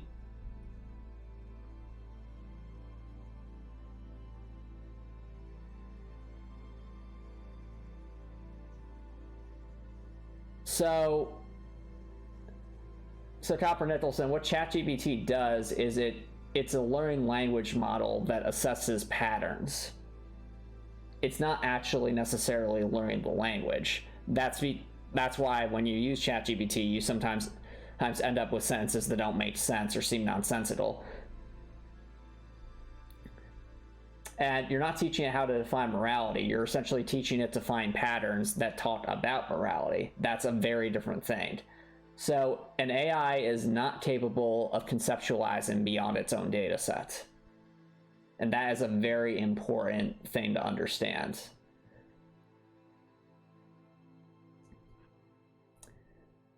And also, as for like teaching it about what upgrades to do and all that, that's like an AI can't fathom making that kind of decision without doing thousands of play tests. And even then, you need to use what's called reinforcement learning. Have you heard about that, Copper Nicholson?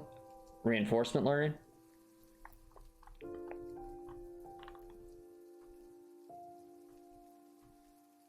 It's an cumulative series of patterns over years apart years.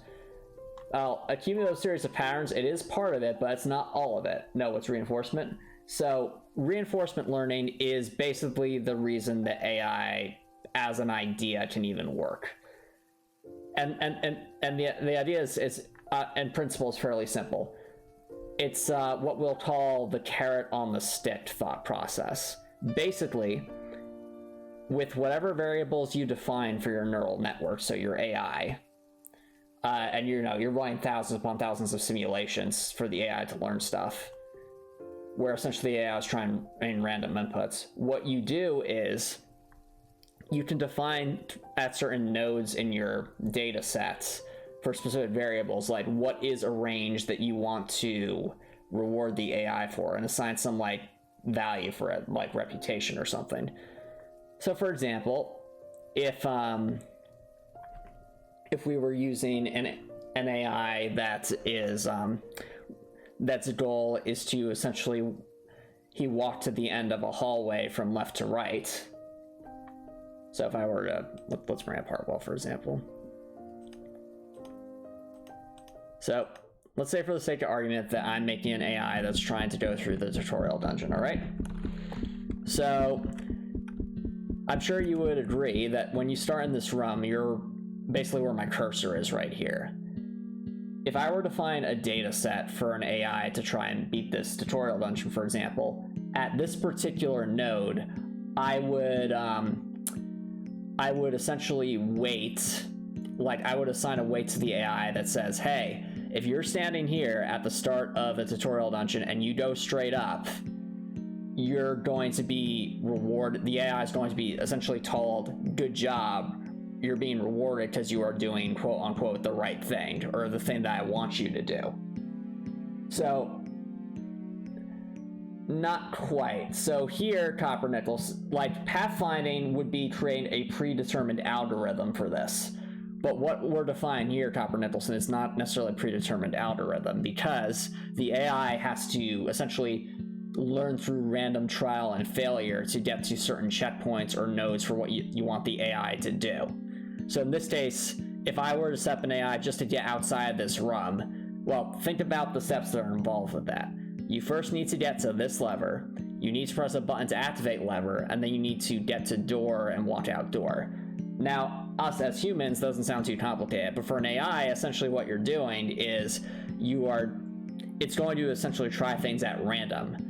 And the way you control that randomness in some meaningful way, or at least essentially teach the AI what is good and what isn't, is through reinforcement learning. So essentially, as it's going through its random variables, you're assigning some score to the AI, and if you purposely weight the scores for certain actions and certain things, you can essentially teach the AI to try and do the certain thing you want. In this case, trying to go prioritize going upward as opposed to down or left or right, so that it's able to learn a lot faster what the correct thing to do is. And that's, bear in mind, through thousands and thousands of simulations. Now, this is a very simple example because we have stat things. But let's say we're dealing with something a bit more dynamic, like a Cabrattle over here. So there are many, many ways to tackle a situation like this. You could run past it. You could attack it from a distance, like peeking the corner sort of thing. Yeah. Well, you're assuming, Copper Nicholson, that there's a visual input analog there. Not all AIs are necessarily like that. It depends on what kind of data you can get from the game. In this case, even if we assume a visual analog, you still have to weight things and give some reason for the AI to do stuff. Otherwise, it's just going to kind of wander around aimlessly without much of a sense of goal. Or if I were to again use the analogy here, if the only goal you defined for an AI was just to get to an exit, well, obviously you would essentially just walk to the top right and then just get stuck in this corner because AI is up there. So the idea of reinforcement learning is essentially trying to adjust your variables through your simulation, well, to assign a weighted value of some kind that the AI is supposed to want, so that it's actually learning what you want it to learn. That's reinforcement learning. And it's that very idea of reinforcement learning, at least in its current state, which is his demonstration of why AI is not necessarily capable of doing what you're thinking of, at least at this point, Dr. Nicholson. It's because we as humans need to define what the reinforcement is, what the goal is. The AI can't conceptualize that itself, at least not yet. When it is able to do that, Dr. Nicholson, then we'll have a very different conversation. It'll be much more of the positronic brain theory from Isaac Asimov. But as things stand right now, an AI is essentially just a very, very, very sophisticated Monte Carlo simulation for generating content or outputs.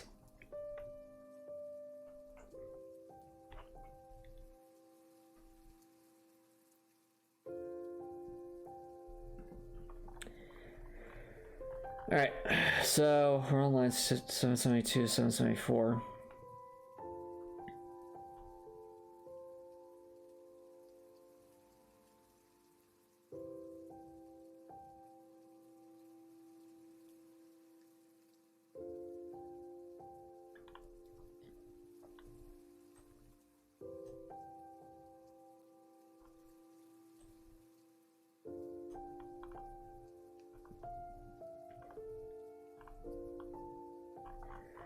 All right.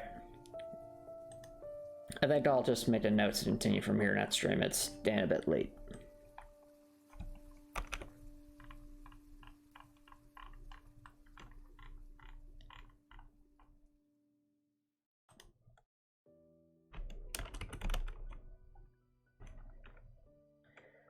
So 2 weeks from now will be the 7th. Okay.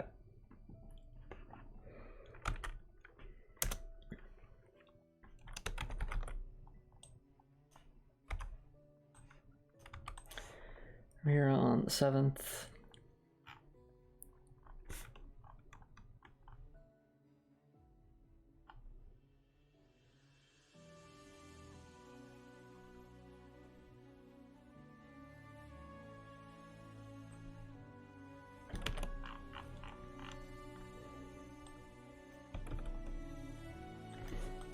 Continue examining the code for the after line 774.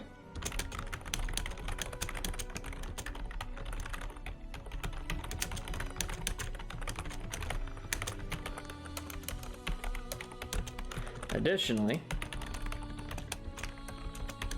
after you've identified all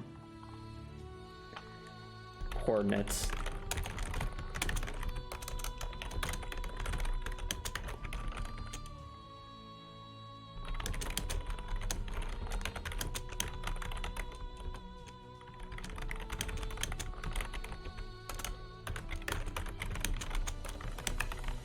that's all at once easier.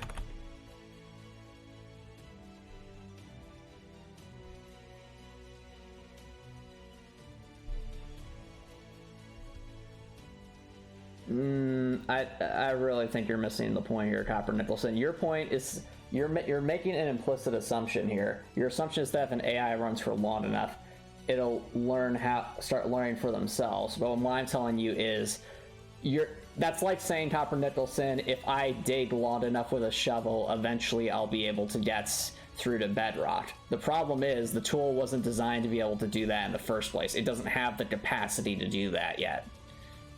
Like, in order to have a artificial intelligence that is able to think for itself, it first needs to be designed in such a way that it would have the capacity to be able to have that, even as a possibility. and the current technology just isn't there yet, dude. Like, I could run a quintillion simulations for an AI in ChatGPT. It's not going to learn how to think for itself because it's like, it's not there yet. And with that, Copper Nicholson, I think we need to wrap things up. So if you're watching on Twitch, feel free to stick around for a raid. But if you're watching on YouTube and like what you saw, please consider subscribing on YouTube. It's free to subscribe on YouTube to watch your mind later. That's where it's just work. Watching YouTube, have an amazing night.